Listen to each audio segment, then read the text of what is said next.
Ladies and gentlemen, welcome back to EPIC46 with Intel, sponsored by Aces ROG. Currently, we're at the lower semi bracket final. This will be the final match of tonight. This match will determine who will go up and who will go down.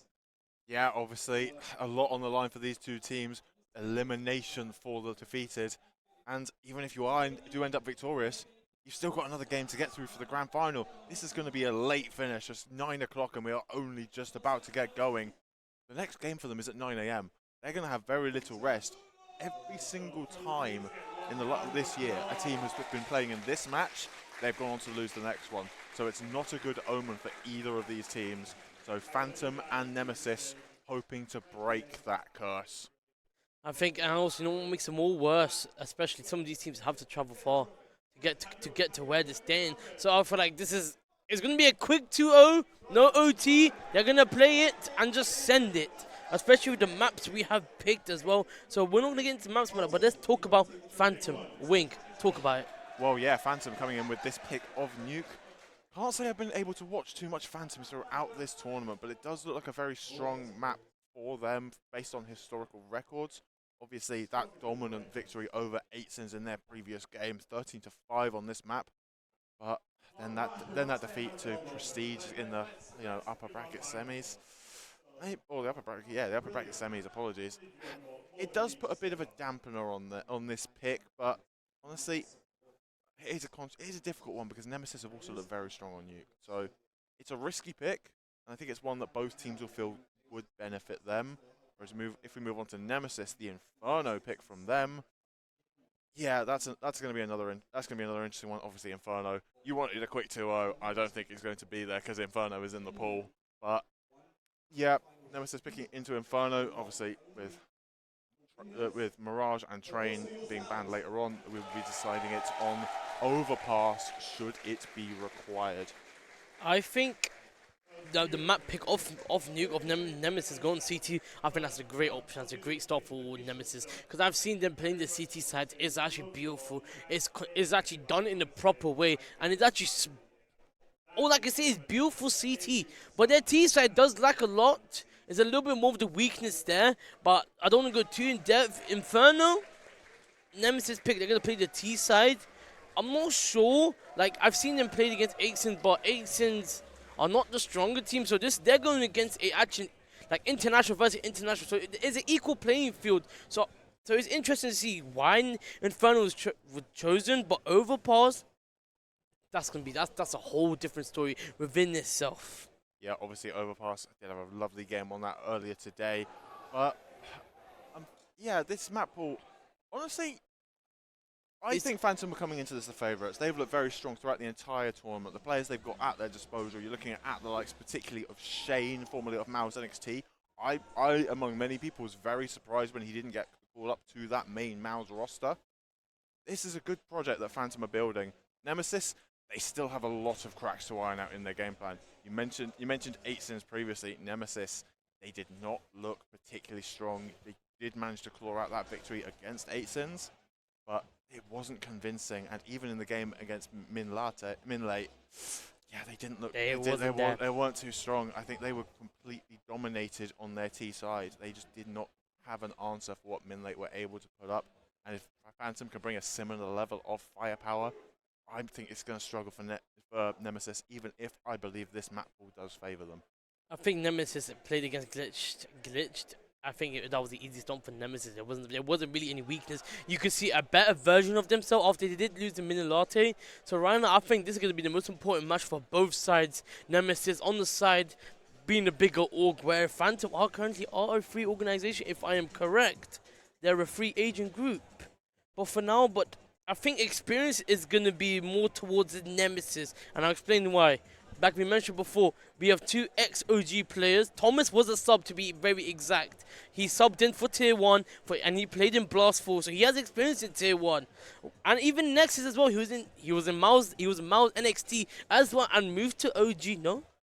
Oh, he's definitely an OG. Yes, he was I OG. believe he was at Mazda 2 as Yeah, well, yeah, actually. yes, he was. He was in an academy. Yeah, okay. They're both. There was two ex-academy, two Mouse academies. Nexus got into a tier 2, tier 1-ish OG. That was like 2-3 years ago.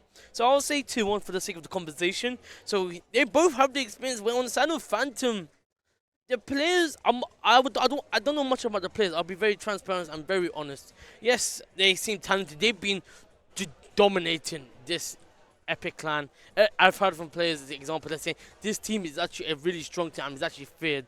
But where on the side of Nemesis, they're feared as well. I feel like two dogs clashing. Unfortunately, there's going to be one winner tonight that will go home, or they will go up to the semi-final at 9 a.m. So a lot is on the line with these teams, even for VRS points. So as VRS points is now the most important things for you to stay valuable and important in CS now. Yeah, of course, the VRS implication is massive for both of these teams. Phantom currently the highest ranked VRS team at this event, I believe hovering around the 100 mark. Whereas Nemesis, they've spent a long time trying to establish themselves, even to get VRS points. It's just not worked out for them in the previously. That's why they have made these roster changes, bringing in the Belgian duo of Nexius and Note. And it seems their fortunes are beginning to turn around, but there are still cracks to iron out within this roster. But this is a prime opportunity for them to get that progress they need.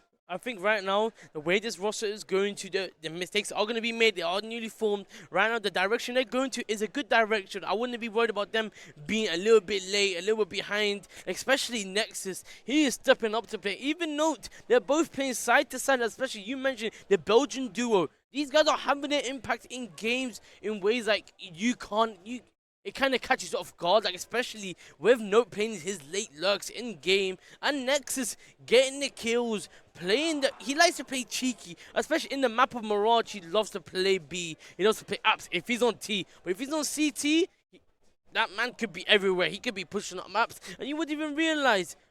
These are two very strong competitive teams, ladies and gentlemen. It's going to be crazy time. It's going to be entertaining. Yeah, and if you want to bring up players who have experience in big games, you can look no further than Thomas, the IGL, and Crucial, the AWPer. Of course, major quarter finalists with Into the Breach back in Paris. Yes. The momentum has kind of faltered for the pair of them, but I was watching their game earlier today. On Nuke, Crucial on the CT side was lights out. He was dominating that outside possession. Even when Nexius was beginning to struggle, Crucial was there to pick up the pieces with crucial multi-frags when called upon. So there is definitely talent within this Nemesis roster. It is just about being able to harness it into a solid unit that I feel is where they are still developing. I think Thomas's main job is to use what is available to him. He got Coach Rick. He's a performance coach. Remember this. He's ex-Metsi. If I am not sure, but actually I'm not going to say the fact because I don't want to be lying. He's ex-Metsi, so he has experience. They've been to tournaments, and I feel like with Coach Rick's experience of mental, so it actually adds a bigger feature towards Team Nemesis. If things start going wrong, he's able to step in and sort it out within on the spot. Where on the side of Phantom, they do have a competent coach. I don't know who the coach's name is, and I don't want to be rude, so I'm just gonna leave it there for the sake of the conversation. So now it's like, how do you think this will go down, Wing? A 2-0 or a 2-1? That's a really difficult conversation. I am definitely erring on the side of Phantom in this one. I do not know whether it will be a 2-1 or a 2-0, but you can never count out that experience factor that Nemesis do have. Obviously, the coach of this Nemesis roster, previously of 8sense, he has done Epic Lands before. Thomas, of course, has done lots of Epic Lands in his previous. They know exactly what it's like to be here on a rainy night in Kettering, and it very much is that. Thankfully, we are indoors, so we do not have to deal with the wet stuff. But yeah, I still think Phantom are going to be favourites. I think the sheer firepower they have and how established they are as a roster, I would air this match on their favour. But we are about to get into the action, and we will find out, who will be progressing to that lower final. And we are just going live now. Nemesis, as we said, starting on the CT side here on Phantom's pick of Nuke. And it looks like it's going to be a bit of a ramp double up here for Nemesis. ITL not really respecting it, and Phantom are just going to try and ball their way in, but is Note there, sucked into the cubby with a 4K on the USP. Early way to shut Phantom down, and Toao So much to do here, and I don't see a way he's going to crack this one open. Especially with Crucial's dualies. They did not see each other? No, he did that's not. a 4-3 moment. That's a 4-3 moment, and that has actually just given Toao a little bit of leverage back into this. But the bomb is he has the bomb, doesn't he? Does No, bomb is dropped towards ramp, being held currently by Nexius. Does have Note supporting him as well on the lower side. He needs to go for this fast wraparound sooner or later. Yeah, and look at Nemesis. They have completely disregarded the idea of a potential ramp play. Note only just now choosing to adjust. Toa will get the best of him. If he's able to clutch this out, it would have been a clip for the ages, but unfortunately for him, Nexius finishing off what Note started, and Nemesis will be taking the pistol round. I think that's the perfect pistol round. Note holding the ramp so perfectly, didn't. I think it's just these one taps. His aim was so locked in. Of course, on the side of actually Phantom are actually gonna force themselves back in again. Get two AKs. I mean, one Galil, one AK, a wide variety of weapons, I would call it. Yeah, Toa racking up that cash for himself, dropping that AK over to DJL. Very much going to be the important factor for Phantom into this round. But do not count out Shane as well with that Galil. With Nemesis operating with a couple of MP9s at their disposal, maybe crucial one-tap potential of that AK will be critical. So trying to act as a distraction, making as much noise as he can outside, beginning his crawl up now. DJL still lurking around inside of the trophy area, ready to pounce as soon as Toal gives the all go, and he has made it down through secret unnoticed. Shane, a little bit of spam just to keep these Nemesis players locked onto the A site. They don't want to ramp event rotation to cut off Toal. Double up once again here from Nemesis. It's going to be crucial taking first contact. Does spot out at least two and able to take two heads, make it three. Adjustment onto Shane. And now Kunyai has recovered the AK, but is only able to get one. And Toal's positioning will not matter at the end of the day. Sound cue given over. Nexius is going to be aware of his positioning, charging up the ramp, and Nexius once again besting Toal as he rushes up the ramp. I think the way Phantom is playing, they played the same strat twice. They said one player to secret, try to cause some disruption, try to get a kill, try to play the late leg while four players go ramp. That is not working. They tried it twice. Okay, cool. I see why you're trying to force it, but now you're going to eco it, and the funds are not really in your possession, and now you just played the same strat twice.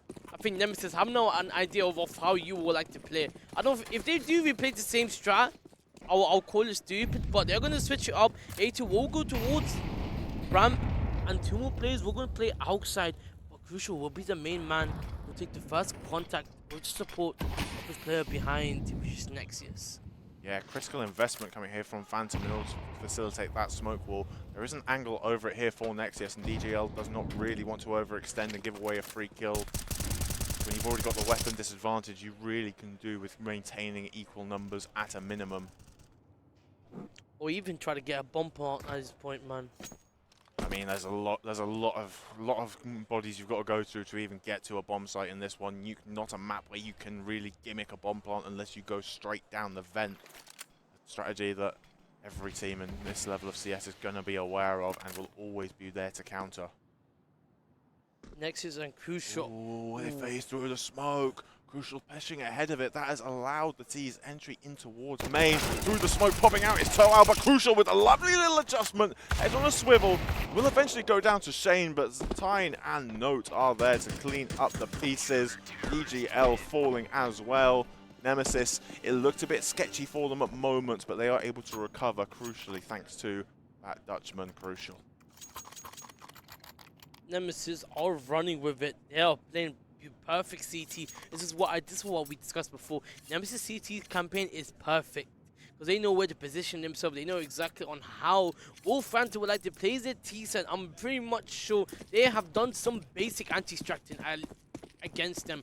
Because they have a 2-hour gap, so that should give you enough time to anti-strat it. And I feel like the hard work is truly paying off right now. Phantom are struggling to even get into a bomb site. But right now, Nexus is going to play on the hut. They're going to try to play for outside, though.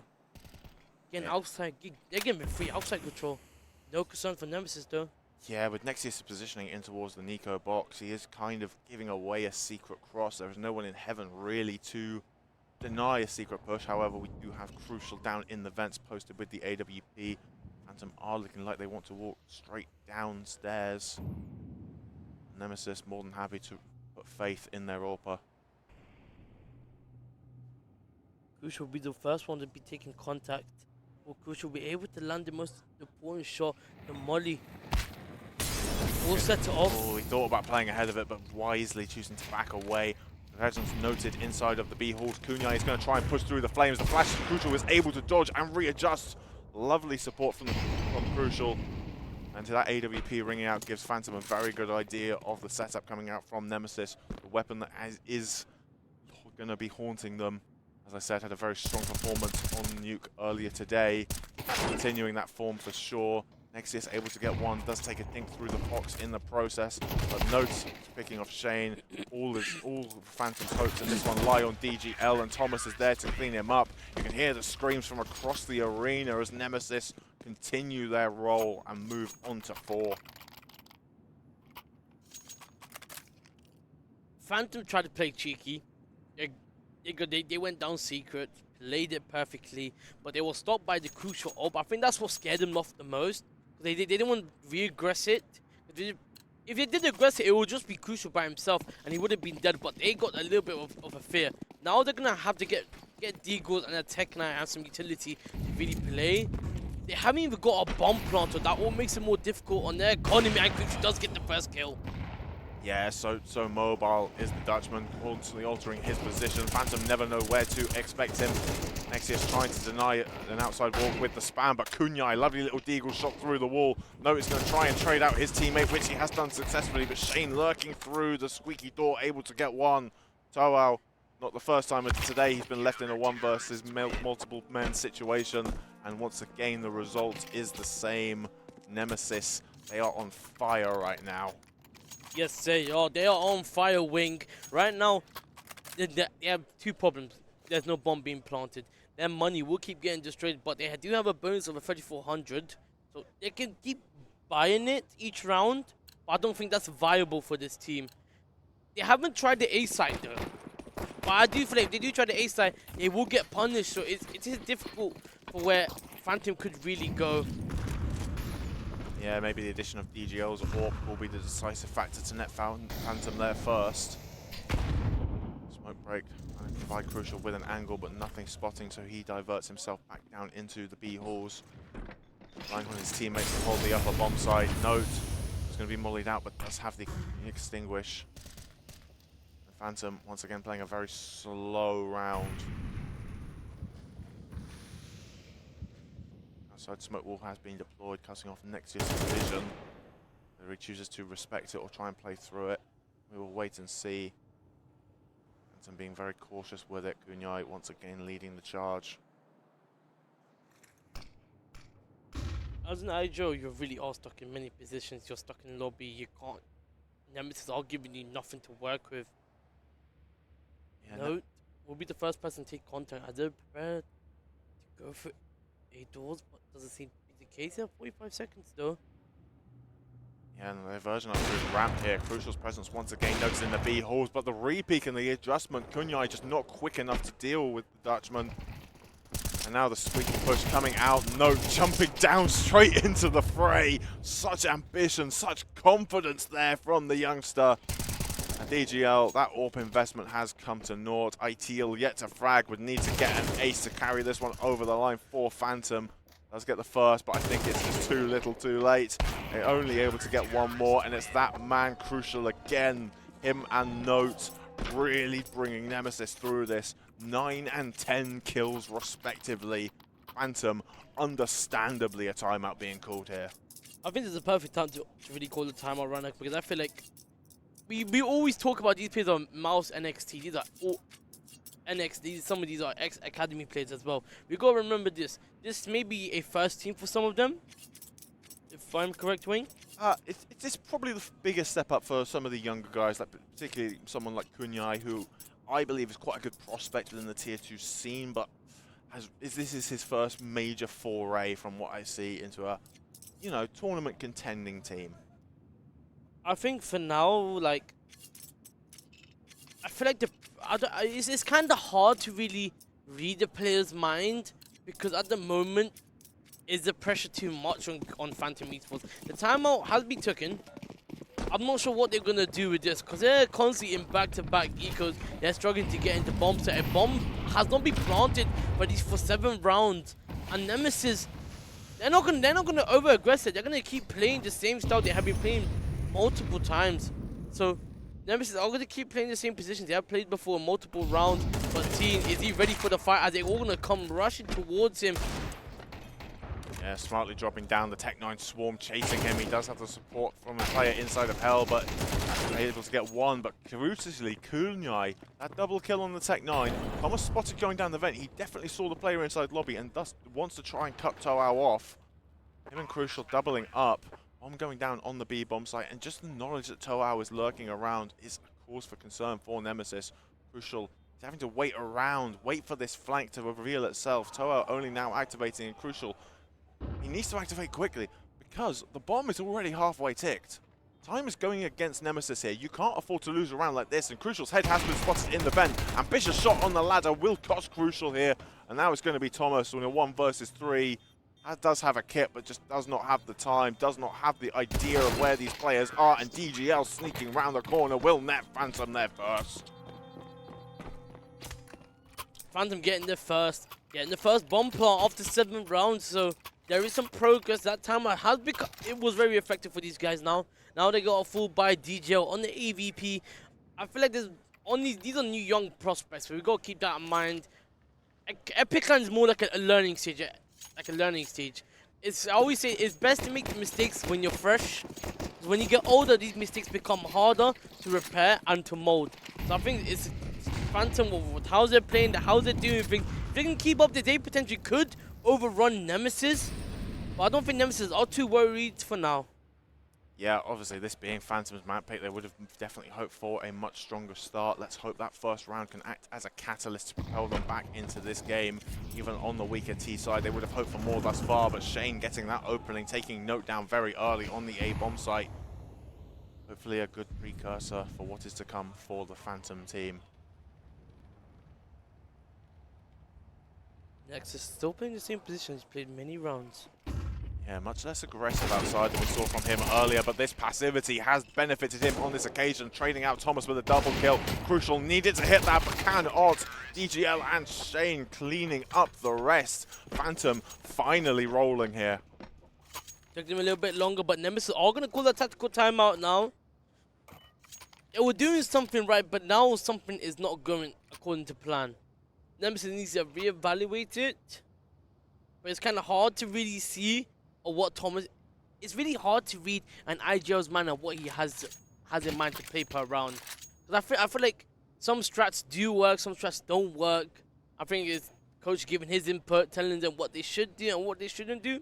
I think it's the perfect time to really take it before it gets out of hand. Yeah, exactly. Nemesis calling the timeout before Phantom can really, truly build this momentum.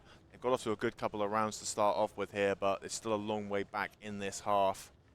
If they were able to salvage a 6-6 here, then I think Phantom are going to be in a very strong position. But Nemesis will be purchasing back into this one. Thomas going to be slightly conceding weaponry-wise, operating with an MP9, keeping some residual cash in the bank for future rounds. Phantom, everything they could want as things stand. The ITL getting that opening onto Crucial. That's the heavy investment down immediately. The aggressive play not paying off for Nemesis. Now Nexius, he needs to be very careful with how he chooses to play this. He does have 2 players crossing through the smoke and looking the wrong way at the wrong time. DGL, lovely little adjustment to take down the XOG man. And Nemesis, at this point, it's difficult to see how they can take this one away.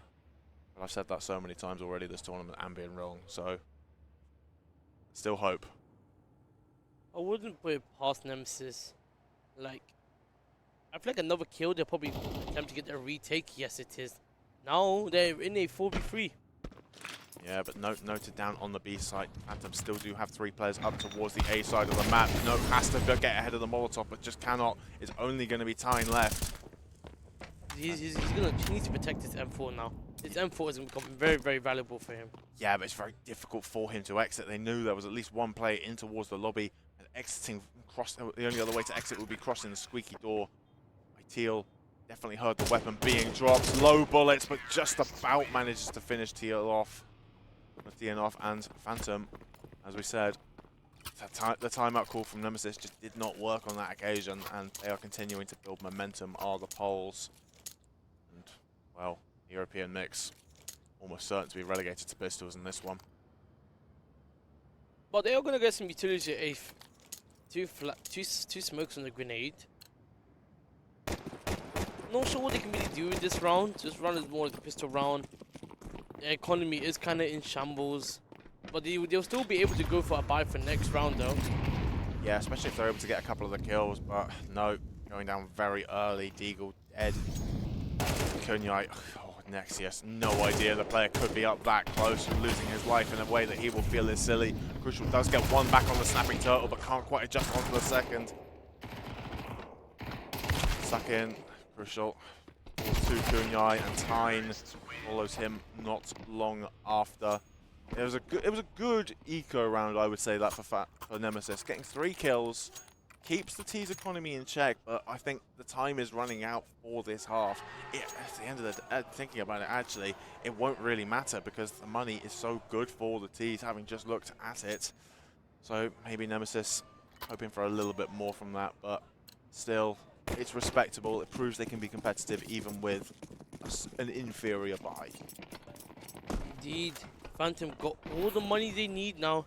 Even if they do lose this round, so it's not the end of the world just yet for Phantom. But I don't think, if you're in Phantom's position, you don't really want to lose any more rounds. You want to have a very competitive game, as just as Toad exits the side and Sejin with the support. A nice double entry though, but it's beautiful trades though. Phantom with a one-man advantage, and a bomb will be planted now. Save. That's it. That's it, Nemesis. Save. Nope. You've just been popped on straight out of Squeaky. Nothing you can do about it. The complete change of pace, catching Nemesis out. No full blinded fire. The flash just could not reply. And within the first 10 seconds, the round is over, and Phantom will be within 1 of Nemesis. The only saving grace is that the CTs will have 3 players alive carrying weapons into the next, which is something to work with. Well, these weapons are going to become very, very important in the next round though.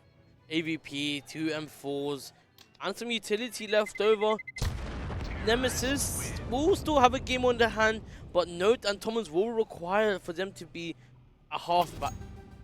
It's a final round. You send it, force it, put everything on this round. Either you let Phantom tie up, or you can create that 2-round gap where you keep that gap between you and Phantom. Yeah, really, if you're Nemesis, you really feel like you need this round. A 6-all half on your CT side of Nuke is just not sufficient to try and really take the map to your opponent. Thankfully for the likes of Note and Thomas, they had been dropped weapons by their teammates, facilitating essentially a full buy, everything they could want for Nemesis. But will it be enough to stop the momentum of Phantom right now? Flash out the squeak door, Crucial watching for any exit, but nothing presenting itself. Nemesis really heavily leaning towards this A site. I think the fear in Nemesis is clearly, truly very visible. They're not trying to leave the A side, but Crucial will go down towards Secret. Smoke wall being deployed. I guess Phantom free reign. Nexius positioning just not ahead of the smokes. He has no vision. He'd have to phase through it as he did a couple rounds ago, but it's actually going to be Kunyai phasing and losing his life the same way Nexius did just a couple of rounds ago. In all that chaos outside, ramp has been seeded by the CTs. 9 inside the double doors. Just waiting. Phantom have so much room to work with right now. Give Phantom the space, Nemesis will get punished. They have 5 seconds. They are getting very close to the B site now. Team, the only person holding B with the support of Crucial. Yeah, Crucial, he is currently holding Secret, would need to adjust Actually, I believe he has just diverted his attention to ramp, the smoke blocking off TN's angle. Crucial trying to throw defensive Molotov just to try and buy himself an angle, but a missed shot gives up his position. DGL now posted. No repeat possible. Teen caught between two Molotovs. Needs to just hold and allow the plant to come in for Phantom, but Crucial will take matters into his own hands. Gets one. Bomb does still go down, but Note now chiming in from Deacon with a double, wiping Phantom off the map, putting an end to their momentum at the last possible opportunity, and Nemesis will be up 7-5 at the half. I think this is the perfect time to talk. I think for side of Phantom played really well, really good. It looked dire at some point, but somehow after that timeout, Phantom came back online. They started firing, and all the players start having to contribute back to the game. On the side of Phantom, they kind of did disappear for a little bit, but they did eventually come back, keeping that round difference now. Now the sides are swapped. Nemesis on the T side and Phantom on the CT side. It's gonna be interesting now. Thomas with the only smoke and the flash, and him carrying the bomb.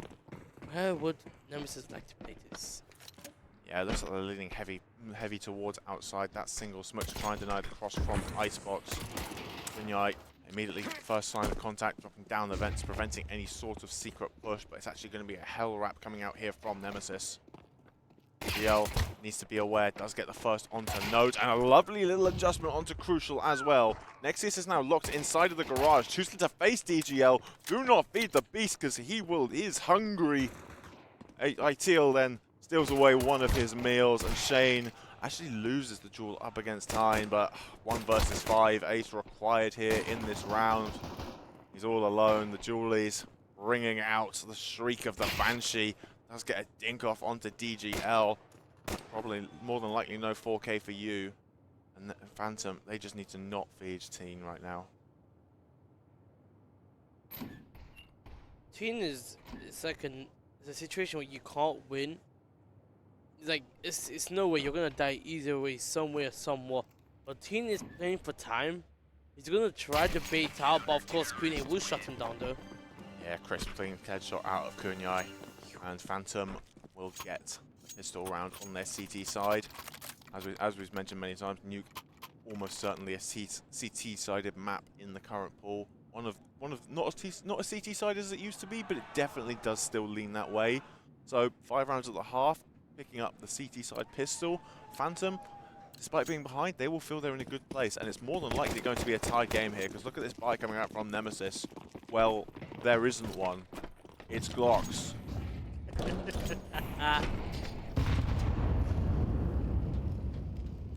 I think the side of Nemesis, when you're on the CT side, I feel like they had so much opportunity to create the gap, but it kind of did disappear when Phantom ESPORTS did come online and they started shooting. Nemesis were kind of coasting for the first 7 rounds. I think that's the mistake now, which will come eventually around them to haunt. But they're gonna proceed towards ramp where Tower, the only one of the players holding ramp though, be the first contact. Yeah, he's trying to take quite an aggressive angle, very risky play up against this eco rat by. Choosing to stand and fight as well, continuing to be risky. He does have the support of Kunyai though, and DGL chiming in as well. And just saying he might get overwhelmed. Good faith in his teammates there. No casualties whatsoever for Phantoms. A little bit of HP, maybe it's a little bit sketchy, but they once the support arrived, they were fully in control. They have money, they have the bank now to keep playing. But on the side of Nemesis, they're gonna go for a buy, gonna try to force them, trying to get something started now. Now Phantom has closed the game up now. Yeah, 7 apiece. Money in the bank for a second buy should this one not go their way. Very much a bonus round for the CT side. 3 MP9s. Maybe try and play some close range angles. Play a bit ratty. Toa getting very aggressive behind this smoke inside of Radio. But doesn't really want to push through it, and wisely so. 3 Ts ready and waiting. About the activation now, the pinpool from Toa will be the cue for him to drop the Molotov. Taking away, no aggression off the back of that flash. Pop flash it off his own to facilitate his drop. well, potential drop onto the ramp, a much more safe position he finds himself in right now. But you have been spotted out. Dropping down, actually taking a more aggressive angle. This is risky play from Toao, but he is just trying to gain information, keep Nemesis busy as long as possible, whittle down that clock. Does eventually probably see common sense and ducking himself away. Phantom do have the man advantage, and Toao does not want to give it up just like that. Thomas does find an opening, but Toao baiting them just long enough for Kunyai to get into this position. Next to Astralis. Teal picking off, no, but Kunyai going down with nothing. Shane now, he's going to be the one tasked with defending B, waiting for the true support to arrive. Crucial walking his way into double. DGL trying to fight through the vents. Flash trying to deny Nemesis' push, and Thomas lying in wait will pick off DGL. Teal able to get one, but only one. Crucial and Tyne winning this round for Nemesis. 8-7, Phantom level for but a mere moment. But as we said for Phantom, very much a bonus round. You can still purchase for the most part into this one. Maybe a concession on the likes of Shane, maybe DGL. Actually, I take that back. DGL being dropped the AWP. Shane, I like this. I like this idea. Picking up the alligator, the auto shotgun. Where he's playing on top of Hut, that thing is brutal. A timeout being called by Nemesis here. I think this round is going to be mostly discussing on how to really honestly run with it now. You kept a round lead now. How are you able to maintain the lead? How are you able to keep the game going within your favor? Because right now, Phantom are going head to head. They're going up your neck. You need to stop them from getting that close. Sometimes they need to readjust the strat or play a different style of T-side, which of course will depend on Thomas, on how he will call it, on how will he use his teammates, especially on Nuke, and especially on how aggressive Phantom is playing on the CT side and the control they have. So Nemesis do have a very difficult round now. Yeah, maybe not as difficult as Phantom would like to make it. Just forfeiting a decent amount of utility to facilitate these rifles. Outside smokes coming out here from Nemesis, and Crucial and Tyne actually finding dual openers. So, Phantom, be fully invested, and it has not worked out thus far. Its aggressive position inside of Hut with the auto shotgun really requires a push from Nemesis, but they are being very disciplined. Thomas keeping them on a tight leash, pulling them around the map as he wants them. He realizes that with a slightly compromised buy, there may be something dangerous lurking around that corner, because it is such a nasty angle to clear. Indeed, Nemesis retreating themselves off to try and clear a ramp, an area currently undefended as Phantom called in the reinforcements earlier, ceding the map control and essentially giving Nemesis free reign to do whatever they want. I think this is something will haunt Phantom Esports. The shotgun had no impact this round, unless it can go B, but no one's.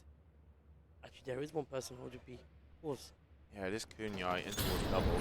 He's going to get all the information now, but honestly, with what Phantom have and what the realistic chances of them winning that round, carrying these weapons over is the big thing.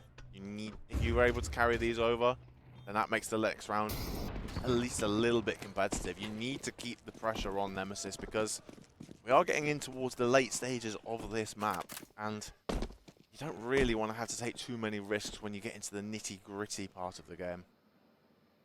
So, playing it safe right now, carrying these weapons over, gives you something to work with. Maybe you're able to take that round away from Nemesis, re-establish a little bit of a foothold, but right now, it's not going to feel good for Phantom, because they are going down with a 2-round buffer here to Nemesis. Especially with 1900 loss bonus, it's going to be a very difficult buy for Team Phantom, as Nemesis, they got bank. They're building a bank as we talk. I think it is a conversation that needs to be had now. Like, the next few rounds, how are we going to handle it? Because let's say, example, if Nemesis do win this win in an instant, your economy will be damaged, and you're pretty much given a free round towards Team Nemesis. So they need to choose on how they want to play CT. Are they going to play a little bit more of an aggressive play now? Are they going to try to play sneaky peeky, or play for sides? But Hune, he chooses to play some this, but he wants to play sneaky peeky, push outside. see if he can catch anyone off guard. Yeah, just to play around the smoke. A very risky play, but one that can be very beneficial. He has actually found a beautiful timing here. 2 players crossed on towards red, not considering this in the slightest. Kunyai only able to take 1. Nexius has still made it down Secret, but into the waiting arms of Toao. And Nemesis pulling hook, line, and sinker for that little trap Phantom we're setting outside. Kind of being forced into this A play right now. 3 players grouped up in lobby. Do call the cancel, and understandably so. Shane and IT already and waiting. Nemesis are really in a difficult position. They're pretty much pinched from everywhere. DGL holding the ramp with the AVP. Another player holding lobby. Not quite quick enough on the flick is DGL, but the repick will find the head of Note. So out here to try and support any kind of aggression coming out of Nemesis. Swinging out wide himself will lose his life to time, but DGL is there with the repick. Crucial now forced into this 1 versus 4 situation, and the AWP or Phantom will take down Nemesis's. And Phantom, we said they needed to keep up the pressure. We said they needed to re-establish a foothold. That's a great way to do it. Perfect. I think you just described it exactly what I was going to say. $900 lost dollar bonus. They can still force themselves back into the round, back into the game. So I don't think it's too much to worry about Nemesis. But I think it's very important that Team Nemesis needs to win this one. It's very, very important now. I wouldn't say it's desperate times yet for Nemesis. They've still got a little bit to work with. Most of what they want at their disposal in this one. Thomas and Tyne conceding slightly weaponry-wise.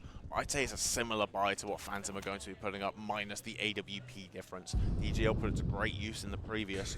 Crucial has not really had the opportunity to get it out on this T side yet. And ITL, that lesser weapon, the MP9, does get an opening, but it's only an opening because Tyne is on a rampage. Does get himself a 3K. No chiming in as well, putting all the pressure on Toao. Does turn it into a 1 versus 1. Note taking heavy damage off the back of that HE grenade.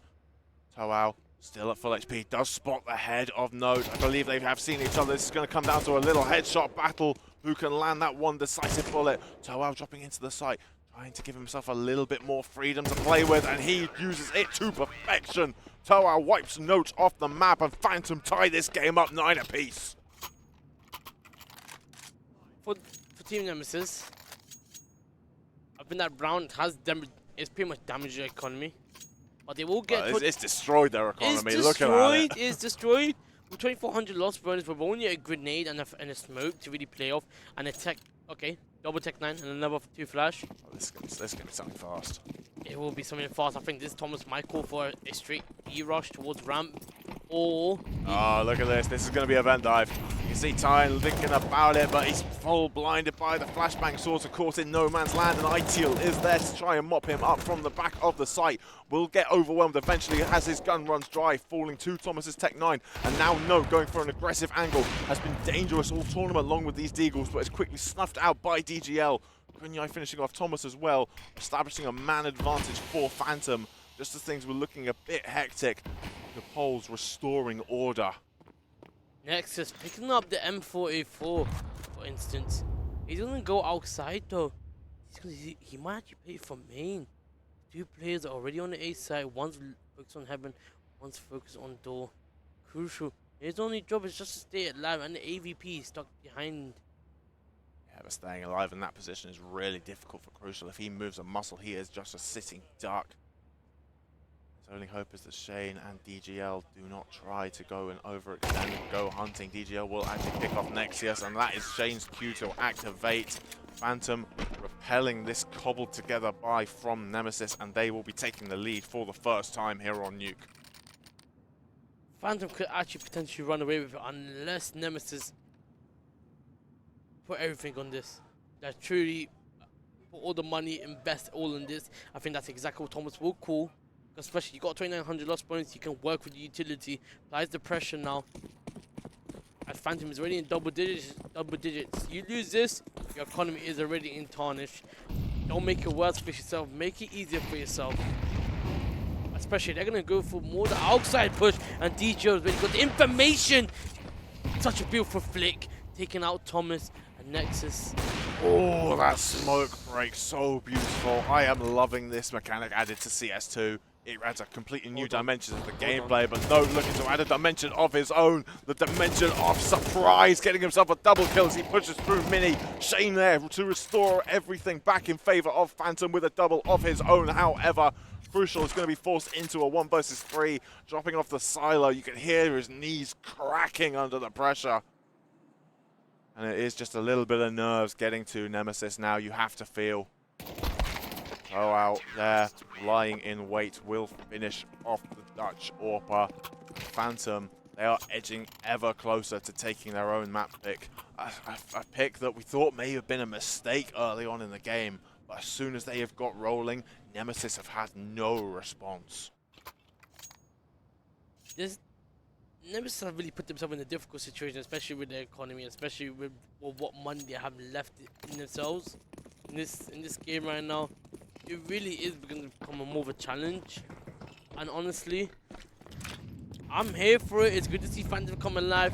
But for Team Nemesis, they have kind of disappeared from the game. When T-side come their way, they kind of disappeared, Wink. Yeah, honestly, I think even before then, as soon as Nemesis built themselves into the game on their T side, since then, Nemesis have really kind of struggled. Toa will eventually get overwhelmed by the Tech 9 train, Thomas putting the finishing blow, but that's only really reduced the gap for Nemesis. They're still at a man disadvantage, a heavy weaponry disadvantage. No real utility of note to work with. A single smoke is all they have in their position. They do have the bomb, they do have ramp. They just really need to decide where they're choosing to go at this point, and it looks like they have decided on the A site, which may be a mistake. Look at the rotations out of Phantom. Shane and DGL making their way up, and with perfect timing, DGL will take down Crucial once again, winning that head-to-head on many occasions this map. Spoke about Crucial's dominance in the series earlier today on this map, but he's really struggled to get going, sitting 14 and 15 right now. Not the performance that we were hoping for out of him. Thomas, the Epic Land veteran, not quite expecting the positioning of Shane there. And, well, notes, I've been hyping you up most of the tournament. You get the first, but this would be a clip to remember. DGL being spotted inside of main. He is at an awkward angle. The flash blinding both of them. And no, he just can't connect. This Daigle has been so deadly in past series, but he just can't seem to make it work when it matters the most. Phantom will be moving on to map point first. Nemesis do or die now. Nothing worked. CT was, as what I mentioned before, CT is always their confidence side. On the T side is where they really like. I think the weakness is showing again. Like we mentioned before, Nemesis needs to work on this now. I think it's a little bit too late. The game is gone out of their hand. Or maybe I am calling it too early, which I hope to be, because this Nemesis squad, actually, there is a lot of promise, and actually there's a lot of talent. There's a lot of talent in this squad. But they have to play it carefully and smartly. They can't play silly like this. Huni does get the first frag onto Nexus on the outside, which will create a little bit of a scare inside Nemesis, as they're considering pushing towards Secret, but they're going to long it out. They're going to wait out a little bit more.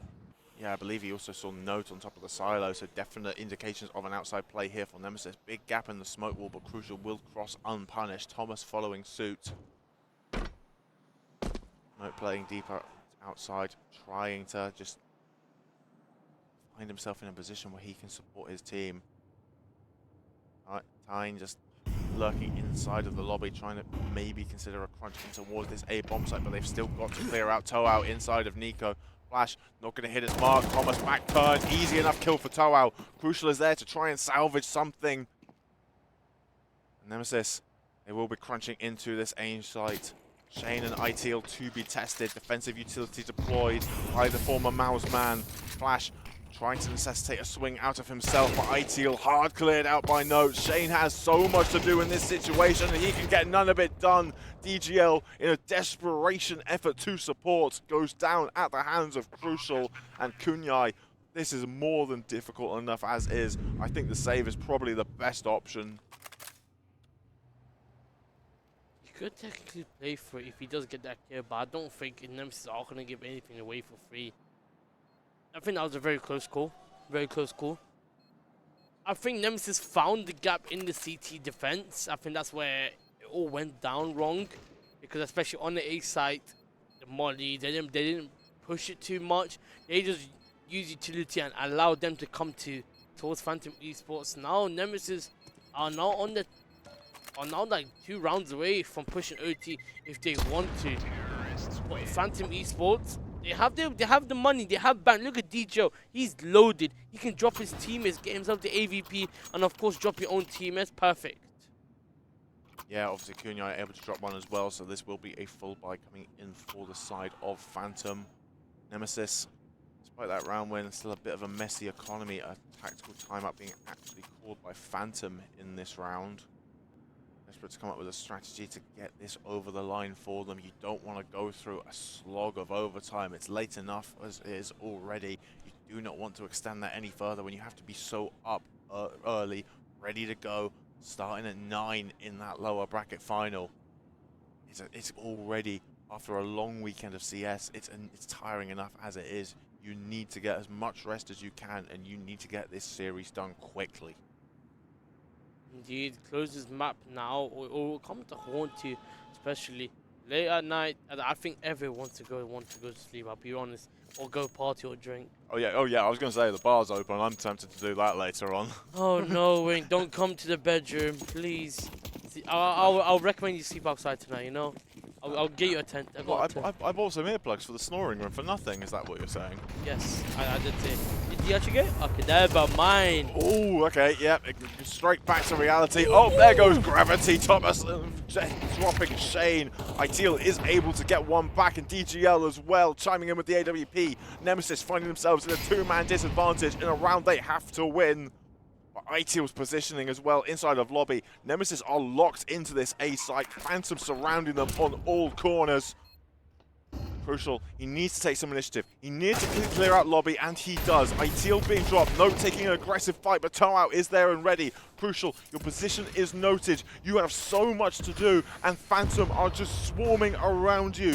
There is still time for a defuse, but Toao finishes off Crucial to guarantee that Phantom will take their map pick of Nuke, and Nemesis, a vast improvement going to be needed. This 1v3 was a mission impossible from Crucial. We've seen this Nemesis pull out a 1v5. I don't think that map was it, ladies and gentlemen. It was a strong. It should have been a Nemesis side of the map because it had the lead on the first half, but everything went wrong, especially when we hit round 7. And when it returned to the T side, I think that's where it kind of did go down deeper. Something was not sick. Something went wrong. I'm not sure. I think it's kind of hard to see from the outside. We're casting it, so it's kind of we got to see what went wrong, because I feel like maybe the pieces weren't right. Maybe the Phantom defense was too strong, or they couldn't be able to break the defense. They did it for 1 or 2 rounds, and it looked okay, cool. These guys are potentially gonna have a comeback. Yes, for sure, they're gonna come back. But fortunately, we didn't see the Nemesis. How many times they had to force buy and put themselves in the eco scenarios. Unfortunately, it wasn't really working in their favor. I don't think Nuke was the greatest choice, and very clearly the weakness did display on the T side, and especially on the CT side when they did have the momentum running. Yeah, Phantom, it really started poorly for them, but they showed really great resilience. Despite being down 6-0, they were still fighting. They were coming up with new ideas. Okay, how do we change this? And once they gained their upper hand, Nemesis were faced with the same task. They just could not find the answer that Phantom could. So the map pick of Phantom does go the way of the polls, but do stick around because, of course, this is a best of 3. A long night still ahead of these players. Next up will be Nemesis's pick of Inferno. So be sure to stick around here for EPIC46 with Intel. Our CS2 tournament powered by ASUS ROG is getting to the nitty-gritty end, and you do not want to miss the rest of it. See you soon.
EPIC46.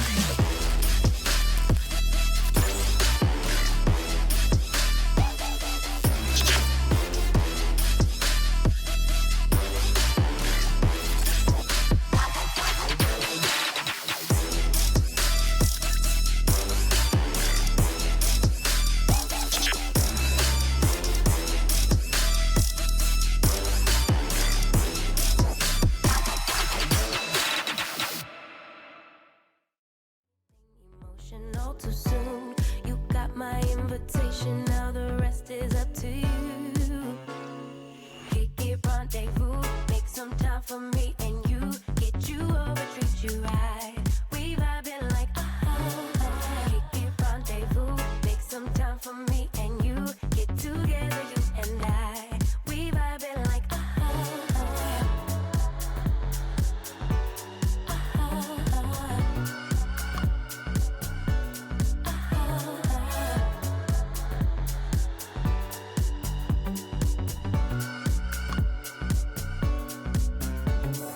feeling kinda tipsy, didn't drink, so I don't get it. I must be high, but I'm just guessing. It's something in the way you talk. I'll show my hand, let's play it out. Putting my heart up on the table. I really trust my senses. Catch me if I fall. So done with second guessing. You seem to have it all. In love enough for anything. Emotional too soon. You got my invitation, now the rest is up to you. Kick it, rendezvous, make some time for me and you. Get you over, treat you right. We vibing like Kick it, rendezvous, make some time for me and you.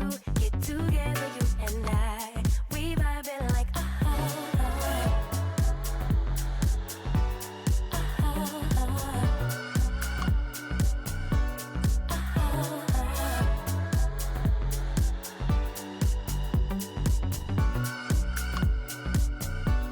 it's getting kind of personal. I know my inhibitions, I just let them go. Stole my heart just like a criminal.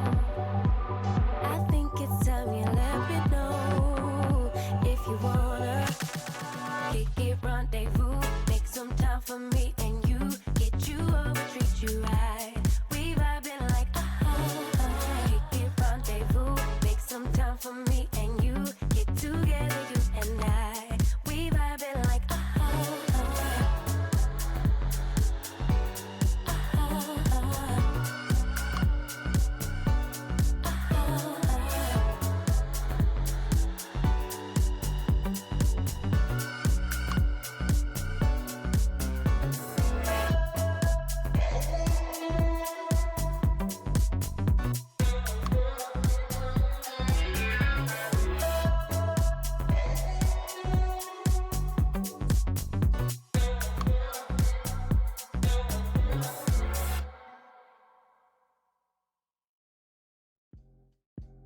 Finally get paid for the get down. You can't tell me now about time. Do you know how many lines I done put down? Vibes I done sent out. But we ain't here to dig. I'll up the market till they come red carpet. The kids.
Ladies and gentlemen, welcome back to EPIC46 with Intel, sponsored by Asus ROG. We've had a first interesting map. It looked a little bit messy coming from the side of Nemesis. Had a very strong, promising first half, but when it came to the second half, Phantom stepped up to the plate on the CT side of map on the map of Nuke. So here we are on the could be the final map of tonight when Nemesis could be knocked out of the tournament, or we could see the revival of them humbling Phantom Wing. How do you feel about it? Oh yeah, a lot on the line for Nemesis here. This is going to be an interesting one. Can they cope with the pressure? Their Epic Land tournament life hangs by a thread. There is so much for them to play for, because if it goes wrong, there are no second chances. The good news for them is it is going to be their map pick. Inferno is going to be coming up next. The bad news is they're probably going to be starting, and they are going to be starting on the T side. A bit of a difficult one, but Phantom faced the same issue on Nuke. Again, a very CT-sided map. And honestly, Nemesis need to try and replicate what they did at the beginning of map 1, okay? Those first 6 rounds from Nemesis were absolutely flawless, but maybe a little bit of complacency set in, and that's when they just started to lose grip of the game. They've had a bit of time, they've had a bit of chance to cool down, gather their thoughts, collect their heads, because this is their map pick. This is where they should be comfortable. And yeah, this is going to be a tight one. I'm not too convinced by Nemesis's Inferno thus far, but I can't say I've seen too much of Phantom on this map either. I think there's a lot of debate to be made on, but I do want to make a congratulations to both sides, because you got to remember this. They had this group stage was very difficult. It was a lot of games, and hopefully these two teams have got what they aimed for, which is VRS ranking. Hopefully they can build on that. But let's stop talking about that and let's focus on what we have in hand. Inferno and Overpass is going to be. I feel like Nemesis are not gonna make it. I'll explain why. We haven't seen the form. We've seen how badly it went down Nuke. Like you mentioned before, the first half was flawless, but something went wrong when Phantom came online. I think Phantom should capitalize off this. Look, Nemesis are destroyed mentally. I wouldn't say they're destroyed mentally. Not destroyed mentally, but I feel like everything has went out the window. I mean, it was kind of obvious on the underside of Nuke towards the end. All they did was try the entry side, try to apply the pressure to Phantom, but Phantom CT defense was so strong that even Nemesis couldn't even break in themselves. Honestly, it is a shocker. I thought Nemesis could have closed this up. Of course, Phantom is the stronger team, and they are currently the highest VRS ranked team currently in Epic Clan. But for now, we'll be starting the game very, very soon. We'll get the players to load in, lock in, because they took a little break. So we need breaks. Everyone needs breaks. Hope you all got your snacks ready. Like, did you bring any snacks with you? I have my snacks off camera. I'm not eating on camera. I didn't say you eat on camera, did I? God, I have my snacks. Come on, look at me. I have definitely had my snacks. Oh, I had a lot of dinner. I had so much food. It was incredible. But this will be the final game of tonight. It could be the final unless Nemesis pulls a reverse through and pushes for the final decider, which would be Overpass. But talking about Overpass, I haven't really seen Nemesis play it, so this is a unknown territory for me as well. Yeah, that's understandable, but I think we just need to park the overpass to one side. We are not there yet. We have still Wait. got just there we go. Put the veto Over away. there. Bye overpass. See you later, Nice. hopefully. But yeah, we need to talk about Inferno here. This is a map where, particularly on the CT side, the power of the AWP is critical. Being able to rotate that position can be crucial in completely shutting down what the T's are going to do. It can be a bit of a gamble at times, being able to think about where to position the AWP in relation to what the T's are going to do. But that is something that Crucial has excelled at. His positioning has been on point. The downside for him at times has been his actual AWPing skill. He is a very talented player, but I've seen his best work with a rifle in this tournament thus far. That should not be the case of your primary AWPer. It is a bit of a case in CS2 where AWPers who used to be really solid on the AWP have been favouring more rifles. I think the big example is obviously Nikodos, and I think Crucial does fit a bit more into that mould at the moment, whereas DGL on that CT side of Nuke, he was lights out with the magic stick, and there was nothing Nemesis could do to really try and counter it. And if Crucial is able to step up on the CT side, then I think Nemesis are in with a good shout. But T side is coming up first, and to be honest, I don't think we need to worry about the AWPing on T side. It's not a map where the AWP really excels as a terrorist. I think his rifling ability is going to be more clutch for Nemesis on the first half at least. And also to add on to that is mostly getting more map control. Inferno is a very slow paced map. It really is. If you can get control of Banana, try to push your way up to Car, if you gain a lot of map control, push the CTs off, you have a higher chance of taking sites and preventing the CTs to enter, especially the bomb B side. That's going to be a very difficult site to enter if there's a lot of you before utility belt. But Inferno is kind of a love-hate map. Some people hate that map. I'm one of them. What about you? I'm gonna actually. I'm a third choice. I sometimes love it, sometimes hate it. It's sometimes not the most enjoyable to watch, but as a player, I really do enjoy the map. It's a weird one. I love playing Inferno. I don't like it. If you're on the T side, I mean, I'm a banana player, so I'm just constantly in fights. Why. What? Bananas. It's late, okay? It's late, all right? Your mind is beginning to wander to places I don't really want to know about, okay? Okay. But, yeah, no, Inferno, going back to the point you mentioned earlier, it's about taking the space. It's about pulling the CT rotations out of position. Inferno, it's a long map for the CTs to rotate on. You've got to walk all the way through CT spawn to get from A to B. If you are able to manipulate the stacks of the CTs as a T IGL, then you are in a very strong spot on this map, and that's where I think the experience of someone like Thomas is going to be clutch for Nemesis. And also, when we saw them last time play Inferno, which was against Axins, they love taking apartment. They love apartment control. I think that's something will become in benefit, but I feel like Phantom would have watched the VODs and looked at them how they played their Inferno. Or they just went like, cool, we're going to chuck this strat and they're going to roll the dice to see where it lands. I think this Inferno is mostly a gambling site. What do I mean by gambling? Example, let's say if you're a 3-man down, you're in a 2v3, for example. They could play it slow if they want. They can hide in the apartment, and you don't know where to really hide yourself, ready position yourself. Inferno will become that problem, but if I just have the knowledge and they read exactly on how the T's are playing it on the side of Nemesis, and if Nemesis can be cheeky on the T side, can get themselves a good start off the pistol, I feel like this pistol will have more value compared to the previous map of Nuke.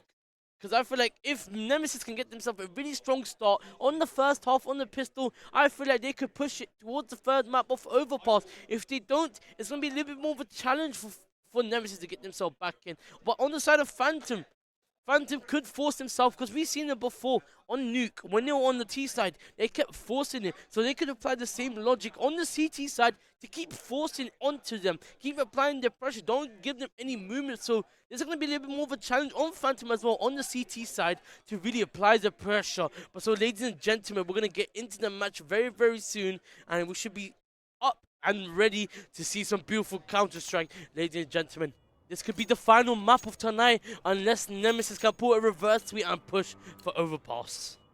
Yeah, indeed. Nemesis will be starting on the T side, as you mentioned, smattering a utility across the board.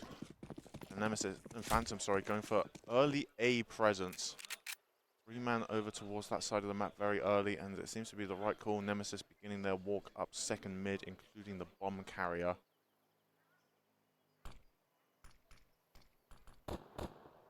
Well, one person will stay in banana, keep some banana present just in case CTs could go for a wraparound or for a late lurk. Yeah, Nemesis, they are choosing to play this very slow, and Phantom are choosing to play it very passive in return. 30 seconds in, no real information given away by either side. That long smoke and followed by the Mojo smoke is a clear indicator though for Phantom of where Nemesis are choosing to hit. They are beginning their barrage up short. The Molotovs are trying to nail them. Shane needs to have his head on the swivel to deals with the flank of Crucial. He now needs to change his fixation over to short. Only able to get one on the back of the Jewelries. DGL anchored inside the site. Does get a lovely little double. Runs dry before he can convert the third onto Thomas. Loses his life as a result. Toao and ITL here, grouped up together. Thomas, they need to whittle this Glock dry, and they do. Toao with the final kill of the round, and Phantom will be taking the pistol. And that momentum that you were saying Nemesis needed to build very early, it has not gone that way for them. Well, they did get a bomb plant, but I think... They did not get a bomb plant. Oh, they did not? Oh, sugar. But I think right now, this is the worst possible way to start it on the side of Nemesis of where they're heading to. Now, Phantom, their job is this now. They need to run with it. That's all they have to do. Run with what you got. They're going to try to push for second mid. There's only one Tech 9 and all pistols now. All Glocks. You might as well fully send it towards apartment. And the information has been revealed by Kune. And he's now aware that all of them are pushing second mid. Now they're going to come for reinforcements. Yeah, the aggressive setup from Phantom, even with Kunyai going, not able to get a kill. DGL is there to try and support him, and there we go. Kunyai does eventually collect his pair of heads. Thomas has found himself aggressed inside apartments with the bomb, but Shane will quickly deal with them, and that is as easy as you like for Phantom. Nemesis, nothing of note at all in that round, but this is the one that matters. This is where the rifles come out. This is when Nemesis can begin to implement their game plan, and we can get a real understanding of how they're going to fare on this T side. We've seen before they love second mid. I think second mid is going to be something that the CTs have to be careful of. Yep, indeed. Phantom are aware that Nemesis have been favouring heavy towards A early on. Once again, going for the same kind of set play. The flash to try and fake the Kunyai window peak, but instead a bit more passive. Instead trying to boost over these smokes. Crucial could be caught in no man's land. Toal and ITL all very aggressive, almost caught out there, but the smokes providing them just enough cover to be able to escape. Drawing a rotation back over from Shane now. Heavy util expenditure from both sides. But once again, it seems a bit like a stalemate. 5 players still alive on either team. Oh, this is the perfect time. Nemesis could utilize this and honestly take the bomb back towards A. While all the players are currently on the B side. Reinforcement has been called. So Nemesis, if you can call it, but they're going to push down Banana. Oh, lovely little set play off the back of the flash. ITL and DGL kills in sync. That has shut down the Nemesis offense. And this heavy Banana group from the T's has just been unraveled. 4 defenders for Phantom, able to get those 2 heads. The rotation's off from here from the CTs. ITL is playing deep within CT, and Nemesis still look like they want to try and hit this B bomb site. Even though 4 players were present, Phantom a bit over-eager and overzealous on these rotations. Thomas still leading the line, trying to crack open this B bomb site. ITL bases himself back in towards the ruins. He will just try and buy as much time for his team as he can. You can allow Nemesis to get the bomb plant because you have such a heavy man advantage, but ITL isn't even going to try and wait for the bomb plant. He's going to collect all 3 by himself. Phantom, we said Nemesis really needed to make something of that round. 0 kills, 0 bomb plant. Maybe now, Nemesis, you do start to panic. It's too early to call a panic just for now. I'm just saying for now. I feel like the first gun battle is not go the way of Nemesis because they try to go for the Banana pressure, but Phantom had the reinforcement, applied the pressure towards Banana. Nemesis was stuck in this scenario, but it would have been nice if they did push back and go straight to 8. It would have been perfect. But Nexus in a nice position, right next to Molly though. He's gonna push his way up to Banana. Yeah, edging the smoke nicely. It gave him a nice little angle to cool car, fully clear. He is aggressing very much so with this Desert Eagle, but just can't connect the one tapped. It's going to be forced away by the barrage of utility. Phantom once again potentially setting up for a retake, and until rounding the corner, seeing 4 bodies, able to collect 1, and DGL double for him as well. Crucial has managed to claw this back into a 1 versus 2 off the back of this minimal investment from Nemesis. This is already a successful round from the T side. But it could still be even more so. Reposition in towards Ruins. Kunyai is coming from CT. He has to be very aware with this clear, and Crucial tucking in. He's going to allow the CT to pass. This is his moment to activate. He knows Kunyai has gone past. Shane making his presence known from Banana as well. Crucial has a brilliant idea of where everything is. Smoke on the bomb to try and give Phantom a chance, and Shane will kill Crucial before he can even attempt to spam the diffuser. I was very solid eco round coming out from Nemesis, but at the end of the day, the score still goes up for the side of Phantom. I think this is now. I wouldn't call it dire now, but round 5 it's too early to call anything. I feel like everything is going too fast for this squad, and I find it kind of hard. I feel like Nemesis are struggling to adapt on the T side, and how much the CT are applying pressure on how they're reaching and protecting the bomb sites. They can break into the sides, but planting the bomb and protecting it is where they are gonna lack. They do their best work on second mid and getting control of apartments, but Kune is gonna play aggressive to middle, get the first entry. He returned the favor, but team does not allow the Thomas with a nice double though. Yeah, crucial kills from Thomas. He was going to be overwhelmed, but able to collect 2 bodies for himself before going down. It bought just enough time for Tyne to get into position to get one of his own. This is the first start to a round that Nemesis have had a significant advantage. And Phantom, they are committed to this B bomb site. They don't really want to rotate. I think if they know if it's going to be an A hit, the save has already been called. So Nemesis more than likely banking their first round in this one. Phantom are not going to really play for it. It's understandable why. You have money, why waste it? Yeah. Unless they have something else in mind, but no, they're going to save No, it. the smart play, even with the significant amount of funds that Phantom currently have, we know how fickle the CT economy can be. If you lose, if you fully invest into the next one because you lose everything you've got, and you lose the follow-up as well, then you really start to get into economic turmoil. It can turn on a dime given the opportunity, and Phantom playing, some would argue, the boring game, but almost certainly the smartest game here with this save. So Nemesis will be getting themselves their first round on the board courtesy of the Thomas and Tyne connection. If they do, let's say if they did go for the hunt, try to push T, I think that'd be a very silly move. Their economies are really damaged, but logical. All mana alive, so I think that was a good round for them to really get themselves back in. On the side of Phantom Esports, they can go for another full buy. They have bank, they have money to play with. DGL with the AVP, yeah, good call, but crucial. We haven't really seen him utilize the AVP on the T side. Like he did mention before, on the T side on the front, it's best to play with the AK, but Crucial has something else in mind. I wouldn't say it's better to play with the AK, but it's a lot more difficult to play with the AWP. It can be absolutely round defining, but it takes a significant amount of skill, talent, timing, and sometimes even luck to make it a truly round defining weapon. Crucial, feeling that those things are going to be on his side this time around, has got one of his own, so let's see if he can put it to good use. Replay's already pushing up Banana while there's 2 on the side. Yeah, Phantom, they have retreated away from car, posted themselves back up onto the site. Do have the AWP of DGL posted inside of CT, swinging out, but Crucial full blind, perfect on the timing, kills the AWP before he can rattle off his shot. Ideal up on the boost is going to be the first point of contact, but Thomas will cleave his head off and Toao will follow.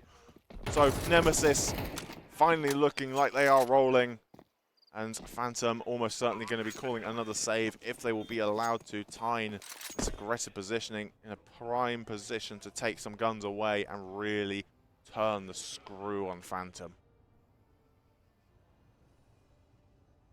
pretty much the same game now. There's nothing to really to play off. I think Phantom Esports. I'm kind of seeing the replica of what happened to Nemesis. We played to Phantom Esports. Not with the same big gap, but something similar. I don't think it's a case of that. I think it's more just Nemesis have begun to adjust their game plan a lot quicker. They feel they can really get back into this game, and it has been a lot of firepower, particularly looking at Thomas right now, sitting on top of the Nemesis scoreboard, 6 and 5, even without the likes of Nexius and Note really truly to come online. Nemesis have been finding openings, and the early parts of this round have been decisive, and understandably a timeout being called here by Phantom. Money, they do still have the funds to purchase in. Once again, as much as we detest the save meta, it's the meta for a reason. It puts you in the best place for the follow-up rounds. So Phantom, they do have everything they want at their disposal, but the same can be said for Nemesis.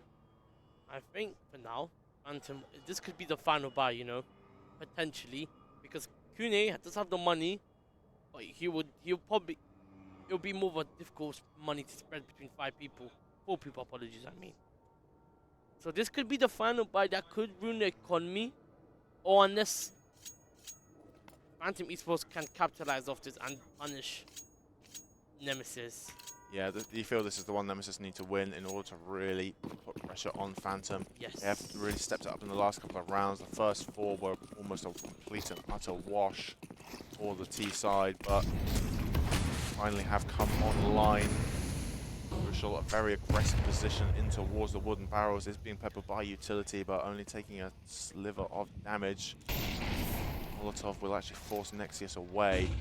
Phantom are making a heavy gamble here over towards the A site, but Nemesis, as they have in previous, finding a lot of success in towards Banana, and they are going to try and continue this punish. Toao, a lot of weight on his shoulders, sole defender of this bomb site. He goes down with nothing, the save will be called instantly. It's all on this man's shoulder. All players are coming towards him, but crucial, of course, with the AVP, and now they got to save. They have to save. over eager there from Tower. I understand the reason why he chose to swing that. I understand he wanted to get the information, but unfortunately, when the AWP is posted, and that is one of the difficult things. Crucial with the AWP, as we said, it doesn't get used as much as it used to on the T side. It's something that maybe Phantom, they should have been expecting it, but because it's such an infrequent occurrence, it's not something that they may not be as familiar with how to counter and how to play around it. I feel like if you look at many pros, I think the AWP is really useful on the T side, especially defending or taking on the first individual fight, especially on Banana or middle, or even second middle, taking control of apartments as well. AVP can be utilized if it's used by the right person with the right skill. And particularly with the right setup. That is what Nemesis has been doing quite well. They have been getting Crucial into these positions where he can post up and just hit that quick reaction shot. Phantom, the passiveness they have shown, particularly in the last few rounds, it's almost hurting them. They are respecting Nemesis a bit too much. Nemesis are trying to play very much in your face, and Phantom, they have been a lot more passive. They are giving away this map control for essentially free, and if the T's control Banana, it makes your job as a CT so much more difficult. Agreed on. So for now, Nemesis are going to try to get early control of Banana's. Here we go. This is the Banana pressure we wanted to see from Phantom. 4-man over there, and the boost from DGL will wipe out his opposite number in Crucial. Nexius, is he going for a ballsy smoke fade? No, he has just tucked himself into car. Teal and Tao not expecting this whatsoever. Nexius has got his first. Kunyai is on high aware, and he will shut down Nexius, ratting himself through the back lines. And the fact that it wasn't Tao there to really make a difference. Yeah, exactly. Tao phasing through the smoke. Oak. Yeah, Nexius thought there was only one. There was 2, and the rest of Nemesis walked straight into that trap. That kill from Kunyai proving absolutely crucial because it has netted Toao 2 and make it a 3rd on top of that as tying falls. Phantom putting an end to Nemesis' 3-round streak. 5-3 now. Phantom, you must have run away with it, but that was such a perfect fake. Such perfect, so small. Fake the molly, attract them thinking that, oh wait, he thinks they mollied it. If I was on side Nemesis, I would have fell for it either way. Yeah, I'm not too sure, but it was a great adjustment out of Phantom. The 4 men over there, that boost being deployed, a little bit of a gimmick play, not something you can do too often. Nemesis will be ready for it from now on out, but utilizing it at the right moment to completely halt Nemesis' momentum. Maybe now Nemesis starts to reconsider the banana pressure, and we do see that in this round. Nemesis instead looking like they want to try and phase themselves in towards the apartments and brackets, but that is now being occupied by Shane. There's a hard clear ahead of him, and actually will get the best of the former Mouseman. DGL caught out on an island, back turn, Tyne doubling up for himself. Still one more player inside the bomb site, and that is Kunyai. Has been rock solid all day, able to get that first. Can he adjust quite onto the second? No, it is no to get a kill. Toao keeps this competitive though, and ITEAL chiming in as well. Nexius, crucial kill onto Toao. That is the bomb retreating its way back towards the B bomb site, and ITEAL is miles away. He is going to know that they are heading towards B, but is there anything he can do to stop it? Nexius can get into any position that he wants. He can set up Thomas perfectly in this situation, but the HP may be a factor at the end of the day. All 3 players low. Nexius, he doesn't care how low you are. A headshot from the AK is a kill no matter what. Crisp and clean from Nemesis. Phantom all struggling to pretty much read the situation. That's where the weakness is coming up. I think that is truly coming out because Nemesis all capitalizing off it. I think it's kind of hard to read where they're going, which direction they're going, and honestly, to see where they are trying to fake it. Like, especially look at the apps. Oh, therefore it might be second middle. Oh, they're trying to go for middle. But it seems to be, that is not the case. They're going to try to push banana. Yeah, indeed. Nexius going back to that banana aggression. Phantom worth thinking about it, but defensive util being deployed by the T side is actually keeping Phantom at bay. So out, throwing out some retake utility. Kunyai can set up a couple of flashes should he be required, and Phantom do look like they want to try and get in, but Nemesis will meet them at the gates. Toa will take down his opposite number in Thomas. And now Nemesis choosing to freeze behind the Molotov, but there's still 4 bodies around this corner. There's another flash being deployed. Nexius fully blind, spraying at nothing. Toa and ITEAL kills in sync. Kunyai with the support as well. Crucial now is forced into a 1 versus 5. The ace needed to get this round over the line, but with 14 HP, this is a near impossible task. Phantom circling like vultures around a carcass. And Crucial may just be that in all but a few seconds. He's been very thorough with these clears, a bit too thorough. Turns his back to DGL, and Phantom instant response. Phantom keeping the 2-run gap between Nemesis now. Now Nemesis still have the money to go for a buy, and then Thomas will have to substitute with a Mac 10 potentially. He can be dropped over by Nexius. There's going to be no issues financially here for Nemesis.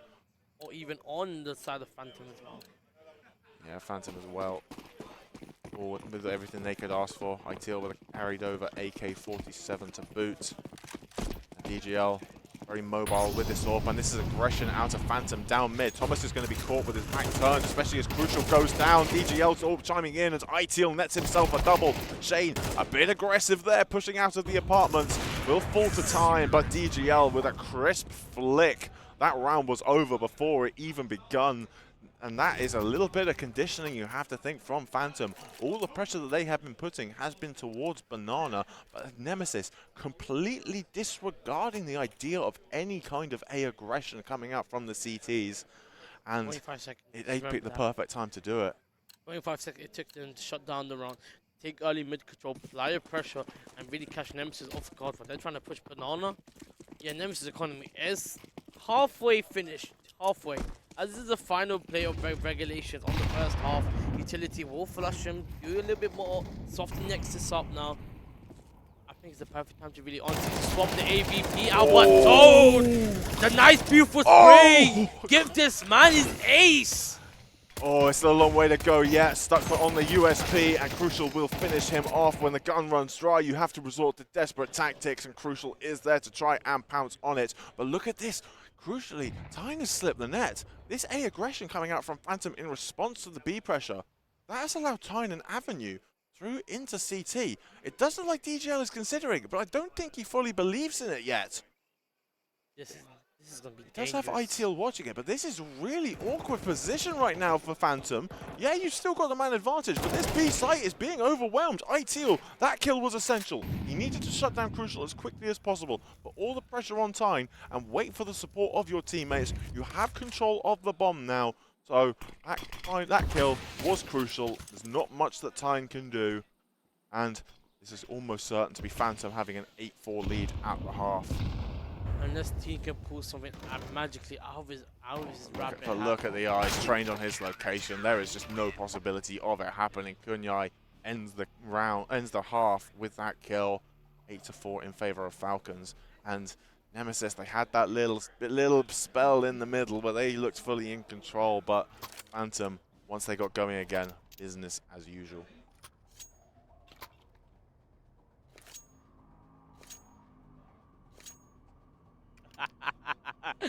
So, oh my god, this is amazing. Yeah, this has been a very strong performance here. Especially Phantom. Stepping up to the plate now. Now the sides are swapped. Now what are the Phantom gonna play? Kune will play towards Banana, trying to get the early control. Work his way up to halfway. Yeah, Nemesis going for aggression on both fronts here towards A and B. This is very ambitious from the CT side. Crucial thinking better of it, instead tucking himself into Boiler, able to net himself a kill on the back of the dual Berettas. Oh, but a messy spray on the second one, and that kill from Shane at the bottom of Banana. Dink as well going out onto Nexius. Nemesis, they got the openers, but Phantom, since then, they've turned around on its head a little bit, and yeah, we do see a very spread out T side here. Hope it doesn't come to Punisher, because Nexius and Teen could play these individual fights, but never mind. It's Teen now in this 1v3. Yeah, and they know that's the B player. Look at the positioning of Shane with the bomb, sitting at the bottom of Banana. He keeps waiting a little bit too long. Tyne could get a timing as he exits off the underpass, and DGL has allowed him to cross. This could still get out of hand here for Phantom. Oh, but no, the steps being made from Tyne off the back of that Molotov deployment. That has just opened up a red carpet up mid. Free plant on this A-bomb site, and unfortunately that little sound cue being given away by Tyne has just cost Nemesis the round. Cost Nemesis any chance of this round, even though he's already pretty slim. This is pretty much Ringa Rosie. They're just playing with Nemesis now. Phantom Esports won themselves the second pistol now. I think it's very important now for them to keep pushing now. Their economy is they destroyed their economy. You need to run with it. You need to push it now. You got the round gap. Keep the gap big. Keep your money going now. You have to play aggressive. No more playing slow. Of course, play strategically. They're already in full pistol, and of course they're gonna go full Banana particularly. While Teen is gonna try to push for apps, trying to get any information to pass on. Yeah, Nemesis needs to kind of make a gamble play on this low buy, and Phantom, they are going to give them a lot of respect. Just play very slow, very passive. This is going to be an AK given away by Shane. There is no way around it. But actually, no. Nemesis, they're going to keep continuing. They're going to go up the bridge. They will eventually clear Shane. There we go. Lovely shot out of time. That is an AK that can be recovered. Crispy, a little bit of movement just to show off as well. But the bomb is still going to go down on the B-bomb site. And a single saved AK more than likely to be carried over, unless DGL does go down in this fight. But they do begin to line up for him. Crucial does take him down, but it doesn't really matter at the end of the day. Phantom will retain the rifles, and Nemesis will have nothing coming out of that round. They will be able to purchase into this one. I think this is going to be Phantom's final test. Are they able to run away with this, or are they going to give Team Nemesis a room to breathe and allow them to have a little catch-up session? Yeah, this round is going to be so important here for Nemesis. If you lose this one and all 5 players go down, you are almost certainly looking at the back of 8 series points going the way of Phantom. It would be a monumental mountain to climb. Not an impossible task, but most definitely unlikely. So this round, there is a lot on the line for the European mix of Nemesis. Expending a lot of util very early on, but Nexius will net an opening frag. DGL forced forward by the Flames. Fight he did not particularly want to take, and that is early advantage to Nemesis in this one. Phantom with the complete reset, looking like they want to go and take brackets control away. Nemesis are playing it a bit more passive. Right call from Phantom. Not too over aggressive, because they know that Nemesis are aware now of how they're playing, but they could go back to B if they want to, but they know there's 2 players on B. They multiple utility is being thrown. They're gonna push long, and the player holding long, is he aware of it? They're gonna boost him up. Yeah, boosting over. They're gonna see no one on the corner. Little do they know, Crucial is tucked into the cubby. Smoke going down to block off view from Ivy and Moto.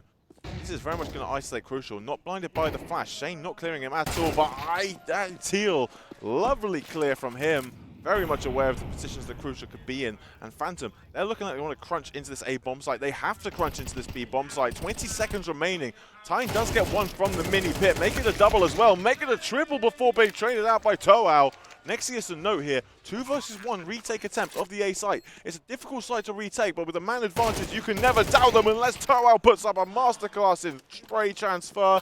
A note, just too quick on the adjustment, and Nemesis, a crucial round for them. 10-5. Can this be the start of this comeback? The story within itself, ladies and gentlemen. Nemesis have 5 rounds to go to really tie the game up. On the side of Phantom, all it takes is 3 rounds to close this game off. On the side of Phantom, I will go for a force it. I will force it. Get the weapons I need, because I feel like these next couple rounds are going to be the most crucial rounds. Because you don't want to give Nemesis room to breathe. You want to keep the gap big. Keep a bigger gap. It gives Nemesis more pressure on them. On the side of Phantom, they're going to try to keep applying more pressure towards the B. So already getting early control of B.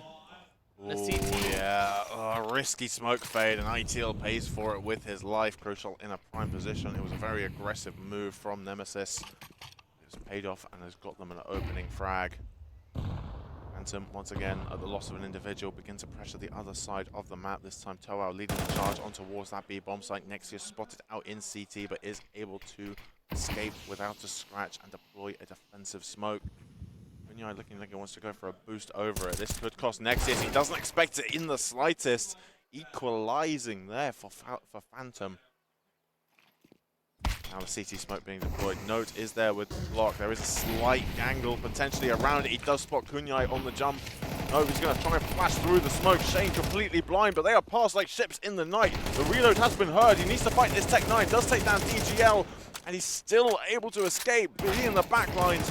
Shane does eventually deal with him, but he has ceded position. He has left Toao on a complete island, easily cleared out by Crucial, and now Shane, an unwinnable situation, you have to say. 30 HP, the CTs anchored into solid positions. Every angle you clear will be a crossfire. This is not a nice position for Shane. A lot of pedigree to his name, but yeah, I think. Hold on. Does he really want to try and do some economic damage? I don't know if that was the correct move. Thomas will take your head off, and Nemesis will be moving up to 6. Almost having a great game as an IGL. We're not seeing Nexius and Note. We're not really seeing them really come to life. Teen, he's stepping up to the plate. He's just been very crucial to each round, getting that each kill that is required now. Phantom Esports are gonna have the eco, the first eco they actually have had quite some time now. They need to make this eco have some value. Yeah, they need to just try and keep Nemesis in check. The economy for the CTs still not quite stabilizing in a strong position. They're able to take 2 or 3 guns away. Phantom will be very happy with that outcome. Bomb plant as well would do wonders for their own economy. But Nemesis anchoring themselves in, ready for anything Phantom can throw at them. And that is a lovely start there for Nemesis. Thomas spraying down Shane. Crisp headshot, no head armor. 1 tap is all it takes. Yeah, and another one, ITL. Yeah, Phantom, they're just... There's not really a lot happening here on this eco. They're just prodding and probing and nothing real, no goals really being accomplished. It was kind of just a throwaway from Phantom. And you maybe could have done a little bit of damage to the CT. Maybe gone to a more simpler style, play some death ball CS, try and overwhelm with sheer numbers. May have got 1 or 2 kills, but in the end, with all due respect, that was pretty pathetic. I think this is the poorest round we have seen from Team Phantom. Phantom Esports are gonna have the struggle any other team. Yeah, they do need to turn things. They do need to turn this half around because the momentum is very much with Nemesis. They do still hold a 3-round buffer through the polls, but that can close very quickly, especially when Nexus is going to be ready for a boost such as that. DGL deleted immediately, but sticking around a little bit too long is the Belgian. Toao does get that equalizer, and that is car control seeded by Nemesis. No, it does have a lot of utility to play with. To hold off the T's now while they call reinforcements, and that's where Thomas comes into play. A lot of grenades, which will soften Kuno. He's already low 9 health. One more grenade, he's dead. Yeah, a tad deeper than that would have been an advantage for Nemesis. It still arguably is with the HP taken into consideration, but Nemesis have no real information right now. That passiveness that has been working for them previously, it's now potentially even a curse. Phantom have given a little bit of information away with that long smoke, trying to take away Bracket's control. Shane once again in the apartments, trying to be a little bit of a menace, but he's not really been able to accomplish much this half.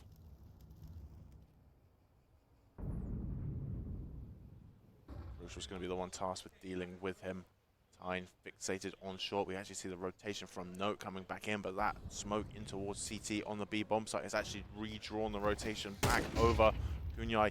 He needs to try and get something. A crucial kill there would be massive, but 15 seconds on the clock. Phantom know their hand is being forced by the clock. Crucial is boosting up onto the cold box. He has a nice little crossfire here with Tyne, and the kills are in sync. Phantom, they have been rushed into this, and it is costing them. Kunyai is going to have to save this as Nemesis close in ever more. 2 rounds now the gap, and the clock is Phantom's own worst enemy in this one. Phantom, I think they should call a timeout now. Something's not right. They're so disconnected. I feel like they're not even in the game. Kune, with the hero AK, I wouldn't really give Kune really the hero AK. I'll give the DGL. He's having the game of his life. Yeah, but you don't really want to have to invest in this point. Kunyai's already got the armor on his body, and it is going to be a half bite around this hero AK. Upgraded pistols for the remainder of Phantom Esports. Kunyai is going to lead the charge, but utility stopping him in his tracks. He's actually going to go on a little adventure of his own. Very isolated right now, but he looks like he does want to try and press this issue. Utility has tickled him down to a single point of health again, and you have finally got your wish, Jaffa. DGL back on the AK. Kunyai with 9 HP. Understandable why he has given it up. Nexus on this, he's honestly a great B anchor. He uses the utility wise. He doesn't really waste it. And look at Toao. He's trying to take space for his own, already out of brackets, trying to cause a little bit of diversion. But the fact that is that Nemesis are not biting on that little bit of pressure. They've still got 2 players towards the B side of the map, and Thomas not far behind. That lurk of Toao has now been dealt with by Crucial. And 2-man setup here for the CTs. Phantom look like they're going to have to go through this smoke, and they are. It is a shooting gallery. No able to get 2. Nexus able to get 1. ITL forced into this 1 versus 3 situation. Smoke to cover the cross to the site, allowing him to potentially retrieve the bomb. Able to dodge the spam of bullets. A bomb plant here would be massive for Phantom. Nemesis, though, they're going to try and contest it. ITL just with the tap. Spam does give the game away, and Thomas seeing through the smoke. ITL dealt with, and Nemesis, they have closed this gap down to 1. Phantom, this T side is not working for them. We are praising the Nemesis TT sides in previous series, and we were right to, based off this momentum that they have built here. This is so stupid. I'm explaining to you why he's so stupid. You know why? No disrespect it any sort of way to Phantom. Why are you not planting the bomb? That plant bomb would have done you more favors, but every team has their own strat. Now they have let Nemesis back into the game, and unfortunately Phantom will suffer. And I feel like Phantom are losing their control of the game. The moment the first couple of rounds of second half on T side for Phantom, it wasn't going bad, but this is horrendous. Yeah, and Phantom, they are going for this car control, where they have taken it away at the cost of 2 lives. B site currently empty for the side of Nemesis. Heavy rotations coming out for the CT. Full rotation coming out from the CT. Phantom, though, choosing to freeze wisely. I think with the car aggression that Nemesis was showing, there would be another player lurking on site.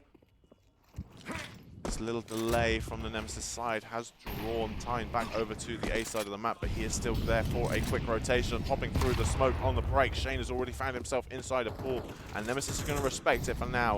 They know they can become for the retake. Thomas throwing down an HE to try and deny the plant, but bomb yet to go down on this site. Positioning from ITL. Let's get him in a nice position. This smoke fade could be crucial. The timing on it could betray ITL. He is able to escape at the smoke break. He is able to tuck himself into pool before Thomas can get an angle. Shane's position here is going to be massive. Thomas needs to clear this. Crucial is not currently covering this area, and the dodge of the flash gets Thomas an avenue in. Tyne as well, pushing through CT. Nemesis are tying us up 10 apiece. And Phantom, it was looking promised, but honestly, Nemesis, they looked like they were playing their own game. They were fully in control of that one. They were the ones pulling the strings, and Phantom, even though they thought they had a nice little setup on the site, it was exactly what Nemesis were wanting. There's a lot of questions should be asked. I think there's a perfect time for Phantom called the timer, but I feel like a little bit too late. The game is pretty much so close to getting out of your hand. And you know, I feel a little frustrated, and I'm explaining to you why. Phantom Esports had so many opportunities to really close it and pretty much punish them, but they allowed Nemesis to breathe. They allowed them to allow them to control them. Phantom Esports are not playing for space, they're playing for time. I understand why you're waiting to hold off, but if you need, sometimes you gotta gamble it. They're not playing no gamble, they're playing it too safe. And now look, it's coming back to punish them. You need this round will determine, are they gonna stay in this map, or are we gonna go to overpass? If we lose this, I don't want to say this, I don't want to be the corners. Nemesis have done it then. Or unless they pull something out of the magic rabbit hat, which is my favorite phrase now. Phantom Esports need to get something started now. It's sooner or later, but a different type of plan now. They're going to try to get mid, and DGL holding the mid angle now. Yeah, DGL has been absolutely hitting his shots today. 20 and 13 right now. Highest in the server. Not been enough for Phantom to claw their way into the lead, however. Even with ITL and Toal not far behind, we need to see more out of the likes of particularly Kunyai.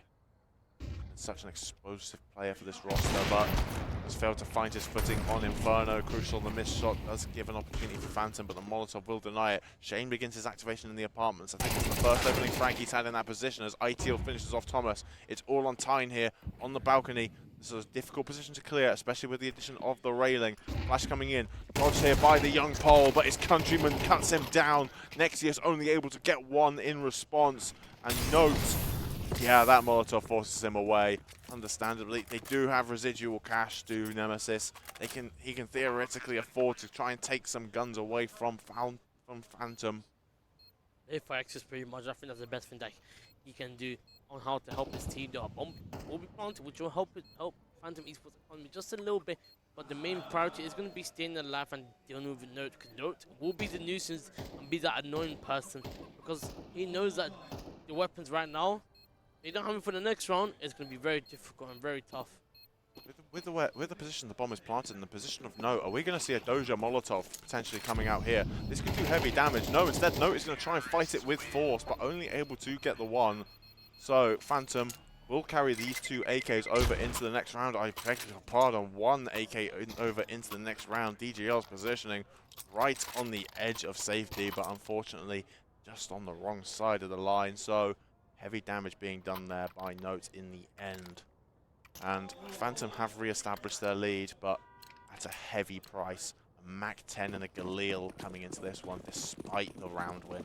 I think the problem right now is Nemesis have got what they want. They have applied the damage to the economy. Now they know that their economy is currently in danger, and it's clearly fair enough. True, they are not really at the best with the money they have right now, honestly, and it is kind of sad to see it that way.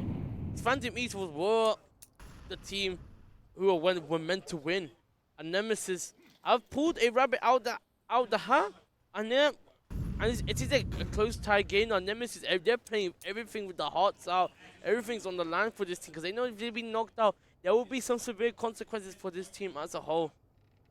Yeah, obviously Phantom, as we've mentioned many a time, the highest ranked VRS team coming into this event, one of 2 VRS ranked teams at Epic Land this time out. The other one of the Square Sausages has already been eliminated. Phantom, a lot of weight on their shoulders, a lot of pressure to perform. Nemesis choosing to play a bit more passive here. Well, actually playing aggressive in towards long, but passive on the B side as Phantom in their crawl up banana, taking car control away. That smoke will tick another 18 seconds on the clock. By the time it fades, Phantom will need to begin their execute. Hold on, what is Sean trying to do? Yeah, he's baiting for the sound so they don't hear the drop. But I think with that many shots going out, it's a little bit too obvious. The execute now coming in. Kunyai does find a lovely little opener, doubles up for himself, but Nexius there with a double of his own in response. DGL will swing the numbers back to somewhat salvageable here for Phantom. Smoke battle goes the way of Thomas, and DGL, 22 to his name, can't find 3 more in a single second. The clock once again betraying Phantom as Nemesis tie us up once again, 11 apiece. I think we're all can feel the frustration right now on how Phantom Esports are feeling. 3,400 loss bonus now. They didn't let Nemesis get this far. This game should have been shut down long time ago. On the side of Nemesis though, they are playing confident, great, amazing CT though. They're getting control. They're playing exactly on how they should be playing. Nexus. All these players are now coming alive. Maybe later than ever, but it's better than never. Nexus, I will call him the greatest Bianca. I think that might be a bit of an overstatement thus far, but he has been performing admirably today. Even despite maybe potentially a lack of kills, his impact has been undeniable. There we go, another opening going his way. The heavy hitter of DGL taken out straight away, but the utility damage there was crucial. A single bullet was all it took to finish off DGL. Toa at a single point of health. Phantom, this T side has been dire. They have been lacking any invention. Since the pistol conversion, they have won but a single round. This has been all Nemesis this half. It's clear to see why they picked into Inferno. Feeling it was a punish pick against Phantom. And desperate times here for the Poles. They found a little gap to potentially crawl their way into CT. Thomas, potentially an angle around the smoke, but instead hyper-fixated onto the apartments. Phantom, all 4 players making their way through now. Thomas able to spot out Kunyai. I may have spotted ITL as well. And now the B players on high alert. Misshot out of crucial, could be crucial. Kunyai with the trade. Note though, the smoke spam takes Shane out of the round, and the lovely little tap to finish off Kunyai. ITL 1 versus 3, but once again, the time betrays Phantom. They are just whittling this clock down, taking way too long in this map. Understandably a timeout being called, but there is something fundamentally wrong with the way Phantom are choosing to approach this half. Thank you. Because the issue is this, I don't understand now. You're not, you go for that, you go from the wraparound. Cool, that's a very good call. Coming from the T side, you're going for the wraparound. Cool, catch him off guard. But why is no one looking at the library? All focused on that. Yes, only the one person was looking at the library, and I respect that. But guys, where are you going with it? You're not defending. You guys should be more aware. I feel like there's so many things have gone wrong with these guys. Like, it's like a replay of the last map. But this is Nemesis. Well, Nemesis are being the upper team, the stronger team. And the CT has played, you know what? This gamble has played well for the Nemesis side. Now they are from a 9-3 loss to potentially taking this second map away from Phantom Esports. And we might be going towards our final decider, which is overpass, but Crucial does get the first kill on the DGL. All of them are going to try to bank on Banana, trying to get into the B side and try to push for OT. Yeah, very aggressive coming out here from Phantom. They just want to get this map over with. They are not feeling happy with themselves, and understandably so. NNN, Nexius or no, shutting everything down. A triple kill from the youngster Nemesis. 13-11 victors on their pick of Inferno. And you have to say, all credit to Nemesis. That CT side was brilliant, but that Phantom T side, what was that? Oh. I'm actually annoyed. I'm actually annoyed at that. And when I say let me cook, it's the perfect time to let me cook. That was the worst. All due respect to Phantom East, but that was the worst T-side I've ever seen ever in Epic Land. I'm going to explain to you why. There were so many things wrong. You had the lead. How did you fumble that? You had the B side. You could have prevented the retake. You had the utility. You had everything in your books. You allowed Nemesis to get control of the sites, and you don't even attempt to even push it, to even try to attack it. It's annoying me. Right, sorry. It's calm passion. down. All right, But we can see the passion coming out. It's late at night. It's been a long day. We want some good CS, but I'd like to apologise to Minlay. I was very critical of their T-sides in the game against Nemesis, but honestly, they have made Phantom... Phantom have made Minlay look like prime Vitality in that dominant era, because that T-side was one of the worst halves of Counter-Strike I have seen at a team of this level. There is no way around it. Phantom need a complete reset, all right? I may be a bit hyperbolic, but honestly, they really need a complete reset. I was trying to build up all this hype. It's like we've just had the OSU finals on the main stage, 2 polls in that. Matt, going head to head, maybe Phantom could generate something similar for CS when they could take on Minlay. No. They don't deserve it at this point, because that was diabolical. No. We need to see a massive turnaround from Phantom. Agreed. And if they start on the T side and it looks as dire as it did on Inferno, then yeah, this game will be chalked and Nemesis will be moving on. This will hurt. Nemesis, enough about Phantom, like what they done wrong. I think that's something for them to reflect on. So let's focus on the positive now. Nemesis, what a comeback. Thomas, whatever you did make, you made Phantom crumble. Props to you, especially to Nexus, his B anchoring, him holding the banana. I think that's one of the key reasons why that Phantom did fumble. But either way, we're going to go into a nice cheeky break. I'm going to move on to the third and final map, which will be Overpass, and which will determine who will stay in the tournament and who will go home. See you then.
trust my senses. Catch me if I fall. So done with second guessing. You seem to have it all. And loving up for anything emotional too soon. You got my invitation, now the rest is up to you. Kick it, rendezvous, make some time for me and you. Get you over, treat you right. We vibing like Kick it, rendezvous, make some time for me and you. Get together, you and I. We vibing like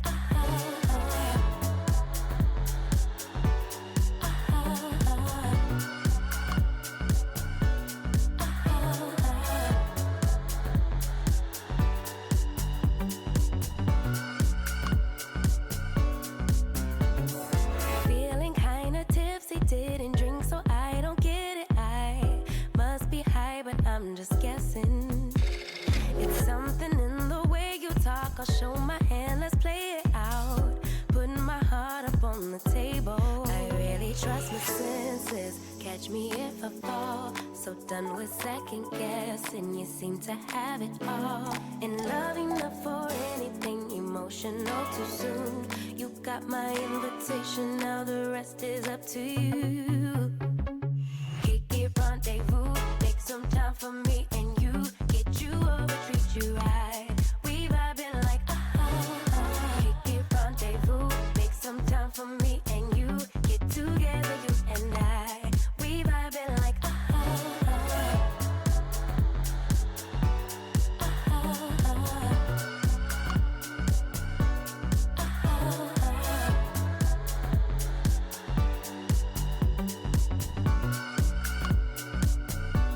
it's getting kinda personal.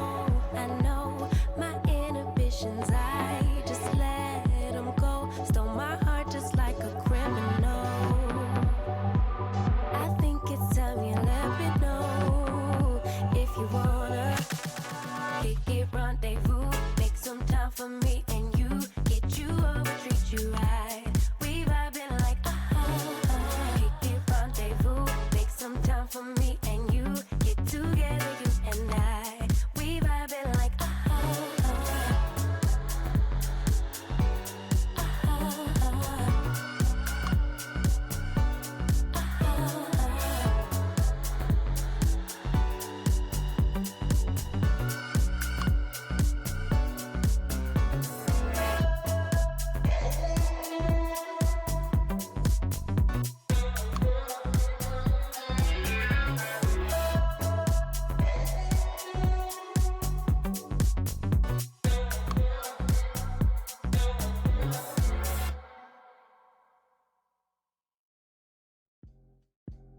Finally get paid for the get down. You can't tell me now about time. Do you know how many lines I done put down? Vibes I done sent out, but we ain't here to dig. I'll up the market till they come red carpet the kids. Success still the target, soon I'll be crossing that bridge. But can't bring everybody with me, family only. I got some people think I owe a favor, barely know me. That's why my focus on the road, it's all I know. I see them sticking close to play the wall and watch my growth. Cause I got something they never had. So get on the beat and I need a helipad. I float, I'm fly, you know where I'm from, so it comes as no surprise. I just out with a mean vernacular, dream spectacular. I keep a queen and passenger, FL capital Y. Anywhere I am, jam, that's for sure.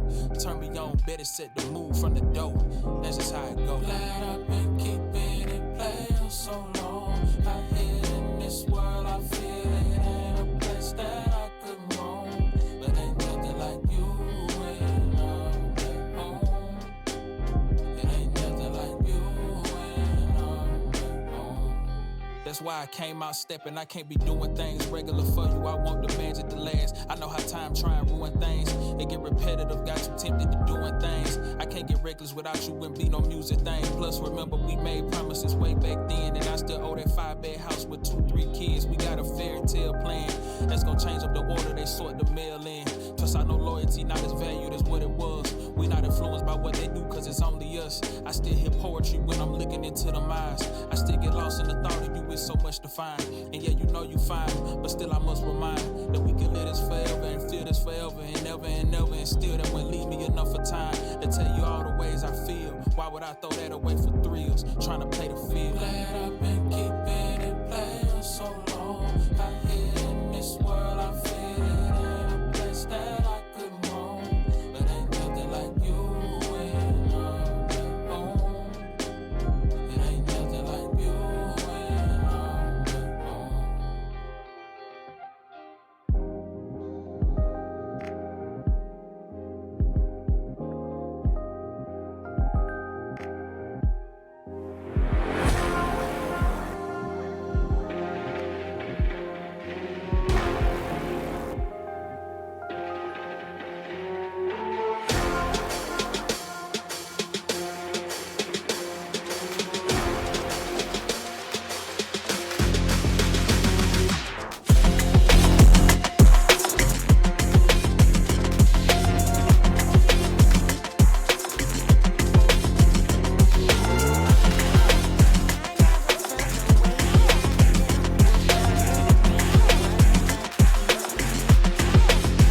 And we are back.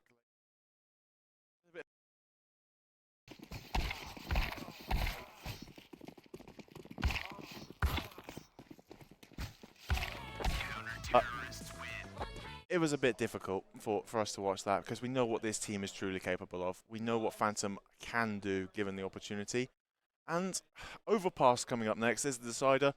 We should see an improvement from them on this one. They beat a very strong Mao's NXT roster in their previous HLTV match before coming to Epic LAN. They ran big, very close as well, a very strong team. And yeah, there is definite upside here for Phantom coming into this one, but all the momentum, you have to say, is with Nemesis. Indeed, after a very unlucky map on the map of Inferno, the way they lost to Nemesis, I think we can all turn a blind eye for a moment and let's focus on the Inferno. I mean, apologies, Overpass that we are playing Nemesis. Play on the CT side. Phantom would like nothing less than for us to focus on Inferno, but unfortunately we do have to remember that the momentum is all with Nemesis following that staggering comeback. Nexus, push the bathrooms. Couldn't get any information there just yet. Yeah, Nemesis leading heavy towards B, just leaving Nexius to hold A down on his own. Kunyai being boosted up on the wall. Nexius does make contact, able to fall away, spots at least 3 players, and now you see the scramble from Nemesis rotating up. Smoke's coming in, very quick execute coming out here from Phantom. Nexius able to escape into the safety of the bin area. Thomas has arrived in back just to try and support, but this A site has fallen very quickly over to Phantom. Nemesis very much grouped up, trying to retake up the stairs through bin and through ramp, but Phantom, they are sort of evacuating the bomb site. It is planted for them, and they do have the luck of Shane to activate. Kunyai gets one before going down. He's done his job, but the rest of the team need to chime in as well. Notice Jewel Barrett is ringing out, do net a kill, and Crucial has gone overlooked. He's been so slow on this flank that he's going to catch Phantom completely by surprise. Ideal does get one from long, but it's quickly cut down by Tyne.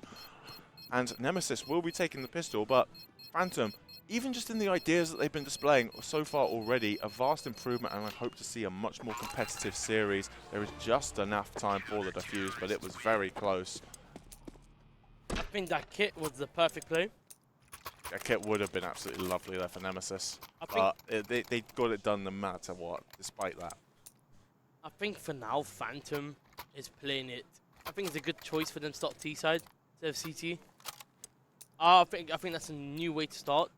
But they have played. The Overpass is decent, like you did mention. But they beaten a very strong Mouse NXT. Kono is a inconsistent team. The Kono Ross game we try not to mention because it was a bit of a stomp in favor of Kono, but trying to get very aggressive here are Phantom, trying to complete change of pace. And they have found themselves on the B side, albeit with a man disadvantage off the back of this force buy, but Thomas peeking up from the ramp does take down Toao. A note as well from the same spot, gets himself a double. Phantom force buy not working out for them on this occasion. Nemesis are able to convert, and now Phantom are almost certainly to be forced down to upgraded pistols. Indeed, now. I also don't think we gave enough credit to Nemesis, to be brutally honest. I think their CT side, we were very critical of Phantom. I think it was mainly due to the time issue, and that is what really irked us about it. The fact they lost a lot of rounds to time. But the fact is, Nemesis' defense was holding so strong that it kind of forced Phantom into that situation at times. So, although it really does look bad on Phantom with the way it's lost some of those rounds, credit does have to be given to Nemesis. And Crucial. There we go. Lovely little double to open this round up for him. It is just going up against these unarmored pistols, but the momentum will build no matter what. Nemesis is getting early control in bathroom, but Sean does get the kill onto note now. Yeah, big kill from Shane there. Shane. Actually, Thomas catching Ideal out on the jiggle. DGL from the block trying his best, but unfortunately, too many bodies with too powerful weapons for him to get anything done. So Nemesis will be taking a third round. Phantom, this here on Overpass, this is one of the most CT-sided maps in the pool, in my opinion. And honestly, if Phantom are able to get 3 rounds out of this, I think they're in a good spot. We were critical of their T side, but we have to remember their CT side was very strong, and that has been something consistent. Criticisms we can levy against Phantom, we can also criticize Nemesis for the same things that they have displayed in earlier series. So both of these teams, you have to say, are just CT-sided teams. And Nemesis going for an aggressive play down towards B. They're actually pushing 2 players up through Monster. This could really be decisive in the round. Shane has a lot on his plate, but actually, yeah, Nemesis calling the cancel, realizing that it's probably not the smartest idea. And Thomas scrambling up to A to try and go for a more default setup here. Default is always the best way. Sometimes you don't need to play some complicated strats, and Phantom have splitted themselves apart to gain much room as they can, while Nemesis are more than happy to give them the room, to give them the space. When he's stuck in sub, he's on the B short, nothing to worry about. He's gonna play off the timing just in case. And Nexus on a nice boost on top, trying to see if he can gain any information in the bathroom. But there's a lot of players on his way, and the AVP will be crucial. Nexius saw a leg. Nexius definitely saw a leg there. DGL. I don't know if he saw Nexius drop off, but he definitely has not seen him reboost himself. So Nemesis, that is a little bit of information gain. Presence inside the bathrooms as the smokes are being deployed. 28 seconds on the clock. Phantom need to get to hurry on. Rolling their way up Banana. Ideal able to get the refrag, but Crucial's AWP rings out to take down Toal. Another one as well to boot. Phantom, 15 seconds on the clock. I think this is just going to be a safe to be called. DGL, keep the AWP. Shane, nowhere near the action. Lurking on short the entire round, waiting for an overextension out of Nemesis, putting a lot of faith in his teammates, but unfortunately they have let him down here. So Nemesis will be up 4-0. Unfortunately for Phantom, although it started quite promising for them, it does look like those same demons from Inferno are beginning to creep their way back into this T side. With the 3,400 loss bonus, of course they're going to force himself back into the game, get the rifles, get utility. That is required while on the opposing side. Nemesis, they're chilling. They're going to play the same default strat they have played before, get control of the sides. Won't play too aggressive, but maybe screws that. Nexus is going to try to get more control of where the teams love to play. Thomas with a nice wall bank. Does create a little bit of fear into the CT bot. Oh, yeah, ITO lucky to escape with his life off the back of that spam through the wooden wall. Note does eventually get the kill back following DGL's opener. Nemesis trying to restore order back into their CT side. Phantom are still lurking around this B-bomb site. Aggressive plays coming out here though from Nemesis. You see Nexius beginning his crawl up long, completely clearing out that area of the map.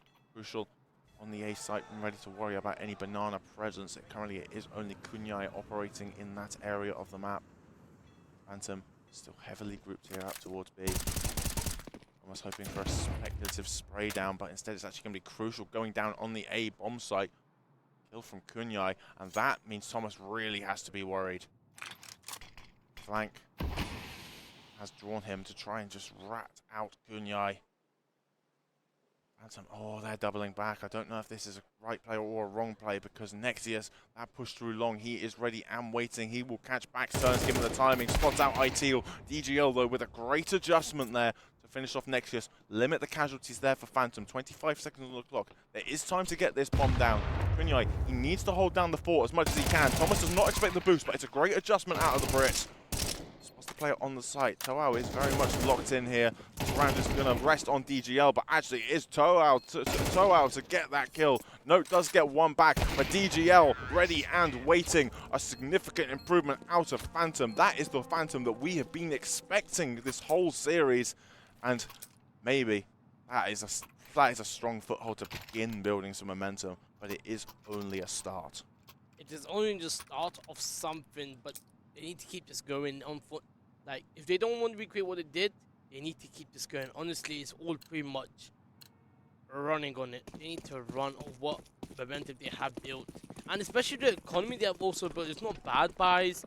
It's something, it's better than, it's something like something better than nothing, if that makes sense. Oh, lovely shot out of Crucial. The break on the door, and ITL not expecting the AWP from heaven to get that ratty little angle. And Thomas with the spam onto Shane as well. This is a very strong start from Nemesis. Any momentum that Phantom would have built has just withered away. EGL trying desperately to claw something back, but a couple of missed shots. Nemesis retain this two-man advantage. Crucial spotted out at the back of the site. Does take a flash for his efforts, but the longer he lingers, more time this buys Nexius to get back into position. Crucial peeking out, does deal with Kunyai, and the no-scope takes down Toao. Lovely close range AWPing, proper combat AWPing, using it as a shotgun. And now DGL, the star performer for Phantom thus far. 1 versus 5 would be required. DJ, oh, it would dream. Not trying to recreate history. Oh, that little stutter out of DGL there.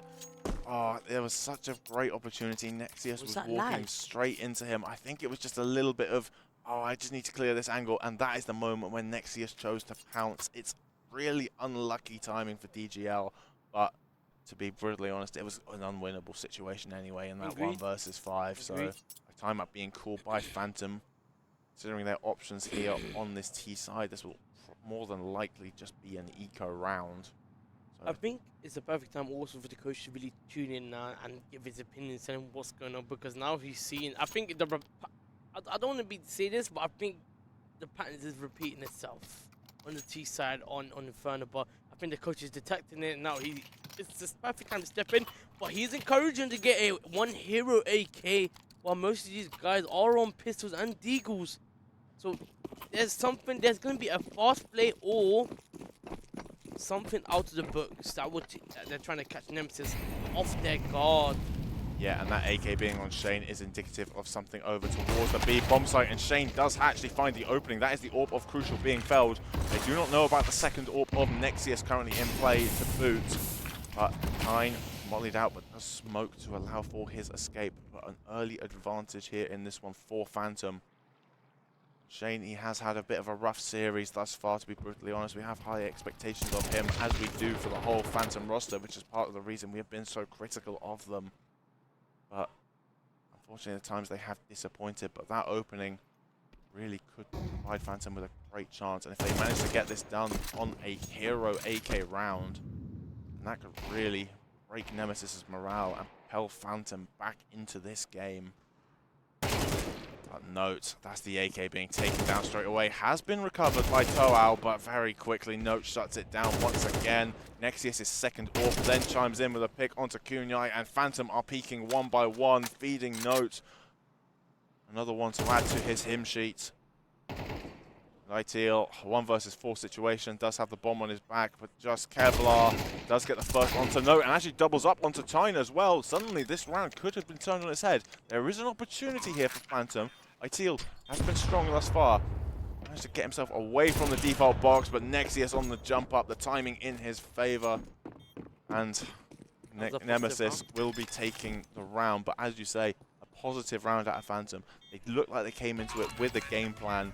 I think the execution was a little bit lacking, especially with the pass the AK on short. But a bomb plant, 3 kills, a positive round for Phantom. Honestly, agreed. Like, truly, I agree with that, because it was a good execution. Maybe some things were off, a little bit off, but the AK did come in handy. At least it allowed them to get a bomb plant, and now it boosted their economy dramatically. Now they're going to be able to go for full buys and get the DGL, his AVP, which he deserves. Because we've seen what this man could do with his AVP. Yeah, DGL, as we mentioned before, that's probably the star performer for Team Phantom. Ideal right up there with him as well. Those two are trying their best to drag Phantom into this. It's a very difficult C-side to get working here on Overpass. Phantom almost certain to be heavily reliant on their CT side, which has been very strong. But you do still need a couple more rounds, or else Nemesis would be in a very strong position indeed. 6 you feel is not enough for Nemesis. They would like a few more. Phantom desperate to try and not let that happen. Crucial's very advanced position here. He is still holding the block. He is currently quite isolated. NEMESIS has fallen back to the site. It is double AWP towards A. Phantom do look like they want to try and press this issue, but NEMESIS are all bringing out onto DGL. Rotation back in towards Banana as well. Phantom, they're playing very scared right now. And this is the worst thing they could do, because playing scared ball allowed this NEMESIS squad to push, which is exactly... Over eagerness here, maybe from NEMESIS. Both of the A players pushing up through to the bathrooms. Execute coming in, and Phantom, they've just stalled completely. There's 25 seconds on the clock. The bomb is still in the bathrooms. There is not going to be time for you to get down to B. And especially if Crucial is able to drop the bomb. The time once again betraying Phantom. Crucial and NEMESIS shutting it down. And NEMESIS with an instant response. They are looking very strong, and this double AWP is working wonders for them right now. Double AWP is always a gamble, because sometimes it could always punish you, especially in the 1v1s. But particularly in the retakes as well. Exactly. So I think this is a perfect buy round. And NEMESIS, for once, the CT side is actually perfect. There's no mistakes are being made, and Thomas is calling it right. While on the opposing side, Phantom, they're struggling. Like, that round showed us, okay, cool, there is some hope left in the game. But I am struggling to see it right now. Sean has already worked his way up to B short. He's going to play off the timings on the post. The most missed shot from Crucial, but Note is there to support his brother in arms. A double kill from him. Tyne going to be mollied out from the barrels, but this is still a very strong setup for NEMESIS, and Crucial's AWP proving to be the decisive factor. 2 for him, 2 for Note as well. B site on lockdown. Nothing Phantom can do to break into it. And NEMESIS, they are walking away with this one right now. I feel like we don't really, I don't feel Phantom. I don't really sense them. They're back in the game. And I feel like they're kind of a little bit, the word I don't like to use, they're a little bit lost. A little bit of a lost cause. I think I don't want to say a lost cause. They still absolutely have the talent to claw this back, but they do just seem very lost in general on their T side. They don't. Their game plan seems to be very muddled. They are very spread out, and they run the time so low. They just don't seem to have the opportunity to group back up and perform a standard execute. I think they're trying to overcomplicate things, and as a result, they're creating chaos for themselves, which isn't really what you really want. You want to create chaos for the opposition, but not for yourselves. They're going to try and create some chaos here on the B bomb site. Shane does get the opening, but Note is there. The blind spray down. Unlucky for Phantom on that one, but they still do control the site. DGL and Toao. Probably 2 players you would want in this situation, but Toao thought he had an opportunity with the missed shot from Crucial, but Thomas is there to support his long-time brother. And NEMESIS, it was a decent round there for Phantom, able to get the bomb plant on the cobbled together buy. They can purchase into their next one. Close enough. But coming close and having money, that's not really that important if you're not able to execute it in the gun rounds. I think the problem is this now. I wouldn't say, let's say, if they get minimum 3, like we mentioned before, I think there's a chance, there's a higher possibility. If they don't, if it gets to 11... If it gets to 11, I think this game could be done. Even with the strength of Phantom's CT side, it can all be decided by the pistol. Because if NEMESIS get to 11, they win the pistol, then Phantom, you are fighting the most monumental of uphill battles. You'd have to climb Everest in high heels is essentially what we'd be asking of them. It's always the same position. Like Sean, he gets an early B short control, but he never moves from there. He just wants him to come to him, but no one will come to him. Proactivity from NEMESIS, and it may net them a kill, but no, actually Toao's arriving at just the right time. The Monster Push completely shut down. He's putting it all on Thomas, and Shane does win that gunfight. So B site has been cracked open. A mistake from NEMESIS, and Phantom with the perfect timing to capitalize upon it. And with NEMESIS and Crucial going down, Phantom are up to 2. Maybe that 3 rounds we said that they would need is a possibility. If NEMESIS does get this one more round, it's still a huge gap to cover, and if they do win the pistol, it will be a big ask from Phantom as a whole. Like, these guys, this Phantom squad is a young squad, so if it does not go in their favor, there's a lot to learn from. If they do, somehow pull the impossible, my hat's in the air. My hands in the air for them, that's what I'm gonna say. Yeah, Phantom pull this off, that would be a miracle. But as of right now, it seems to be a bit of a nightmare. There is still an opportunity for them, but even a 9-3 half is going to be a difficult one for them to salvage. Nemesis sticking to this double AWP setup. Flush with cash. If it's been working for you, you may as well continue. You have to say, Crucial has been such a nuisance for Phantom with this weapon. Currently sitting 12-3. They've not been able to deal with him, and that trend will continue. Kunyai swinging in, the flash not hitting its mark. No real support from his teammates.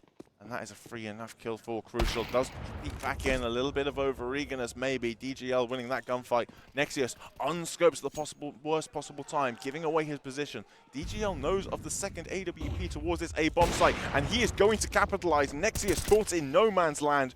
Great discipline from DGL, but this is all a little bit of a ruse. The rest of Phantom groups up towards the B bomb site, but Thomas has just shut down DGL on the lurk. Phantom, you only really have one option. You need to accelerate or rotate now before Nemesis can properly anchor themselves into the positions that they would want. But again, Phantom playing with the time. They have to go back and collect the bomb. They have to hit this site as a group. It's been a bit messy from Phantom. Despite the heroics of DGL, this round could still come down to a straight up brawl on this B site.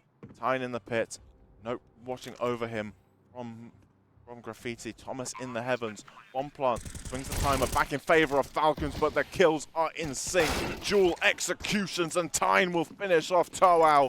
Nemesis double digits in the first half, but they do move into the weaker T side, but the gap they have established, it just seems so difficult to mount a comeback for Phantom here. I think right now Nemesis have the greatest lead. The only job is now to close the 3 rounds. I think that's the bare minimum now. They need to win this pistol. I think it's so important for Nemesis to win this pistol. Phantom does win it, good on them. If they don't... If Phantom lose this pistol, the game's over. I don't see another way around it. This is an absolute must-win round for Phantom. But they have been very strong in pistol rounds. They have won most of them in this series. So there is hope for the Polish roster. They want to keep that dream of meeting their countrymen of Minlate in the final. They will have to perform to perfection. Of course, they would still have the lower bracket final to contend with. A matchup against Prestige will await one of these two teams.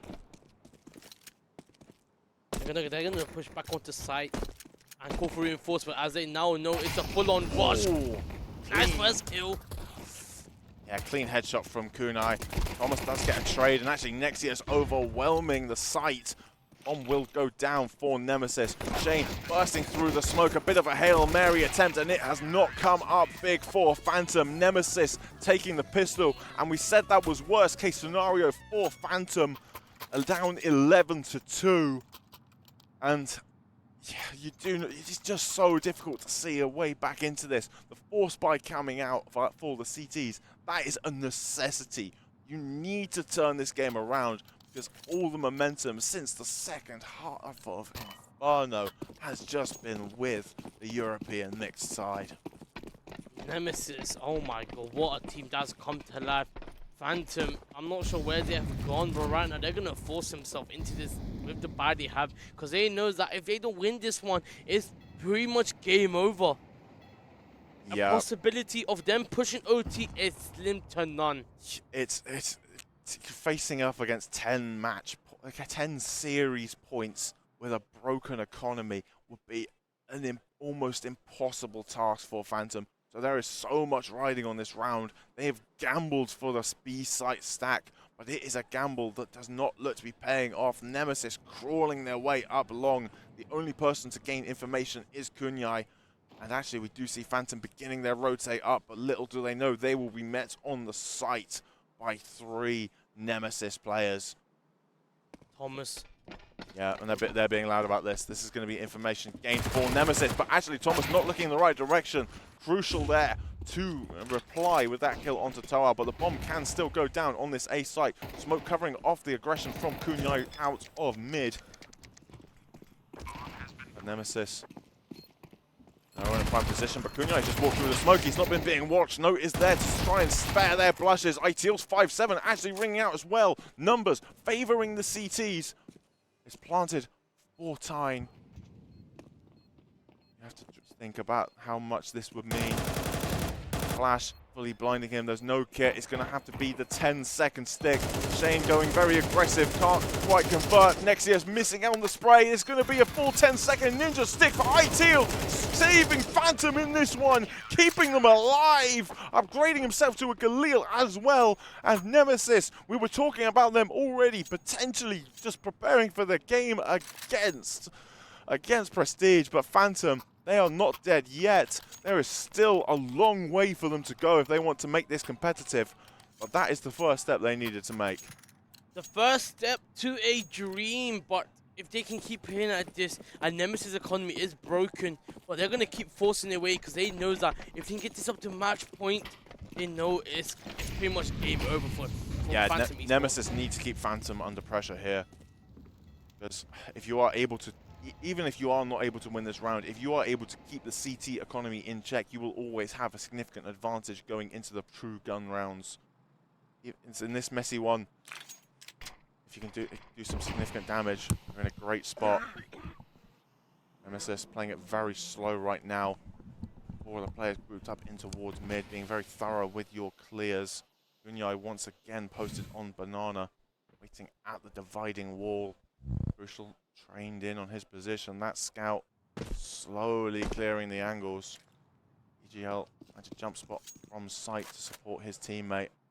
Nemesis, this group.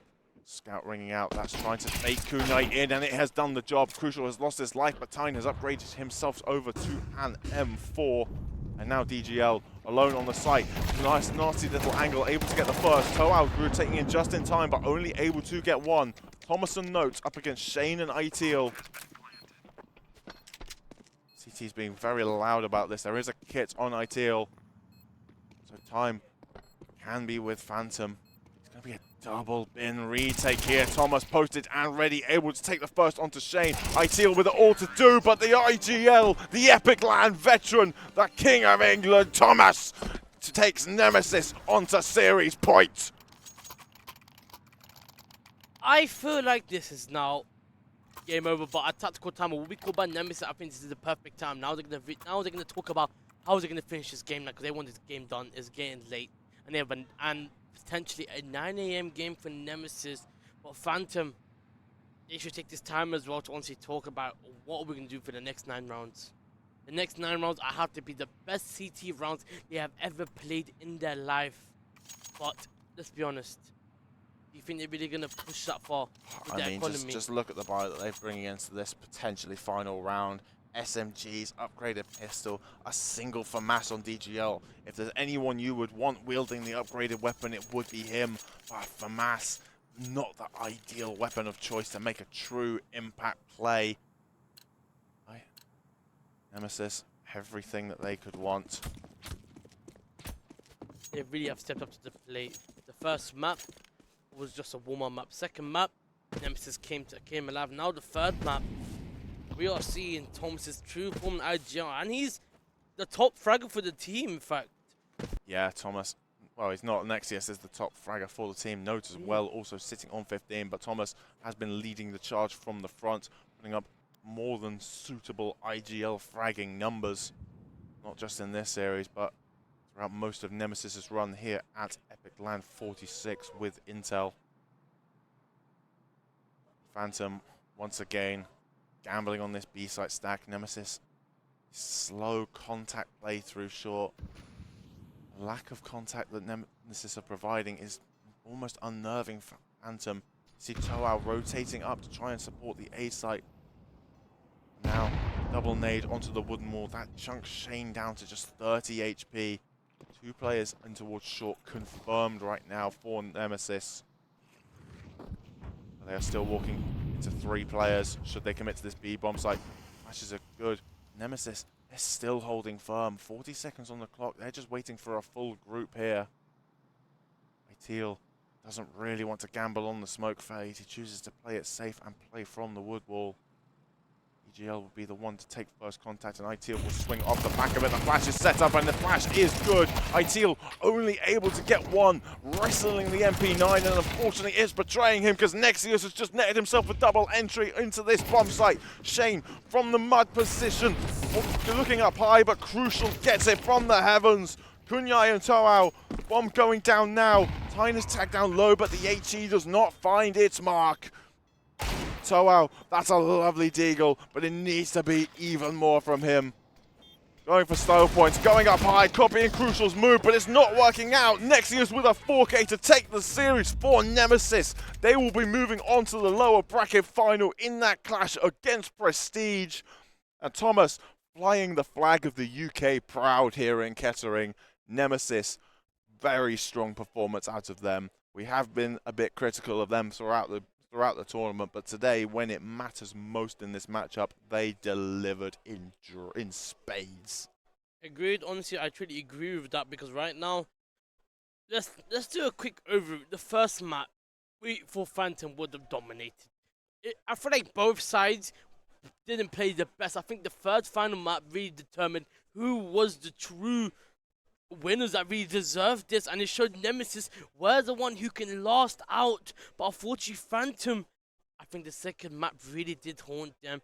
Unfortunately, Phantom will be the team going home, but GG's to them. Honestly, they really have set their mark in EPIC46 with Intel in Kettering. Honestly, what a series that has been. We thought it would be a quick sweep from Phantom, but Nemesis pulled a rabbit out of the hat and really said, we're here to play, we're here to stay. And Thomas, as you said, repping the British flags,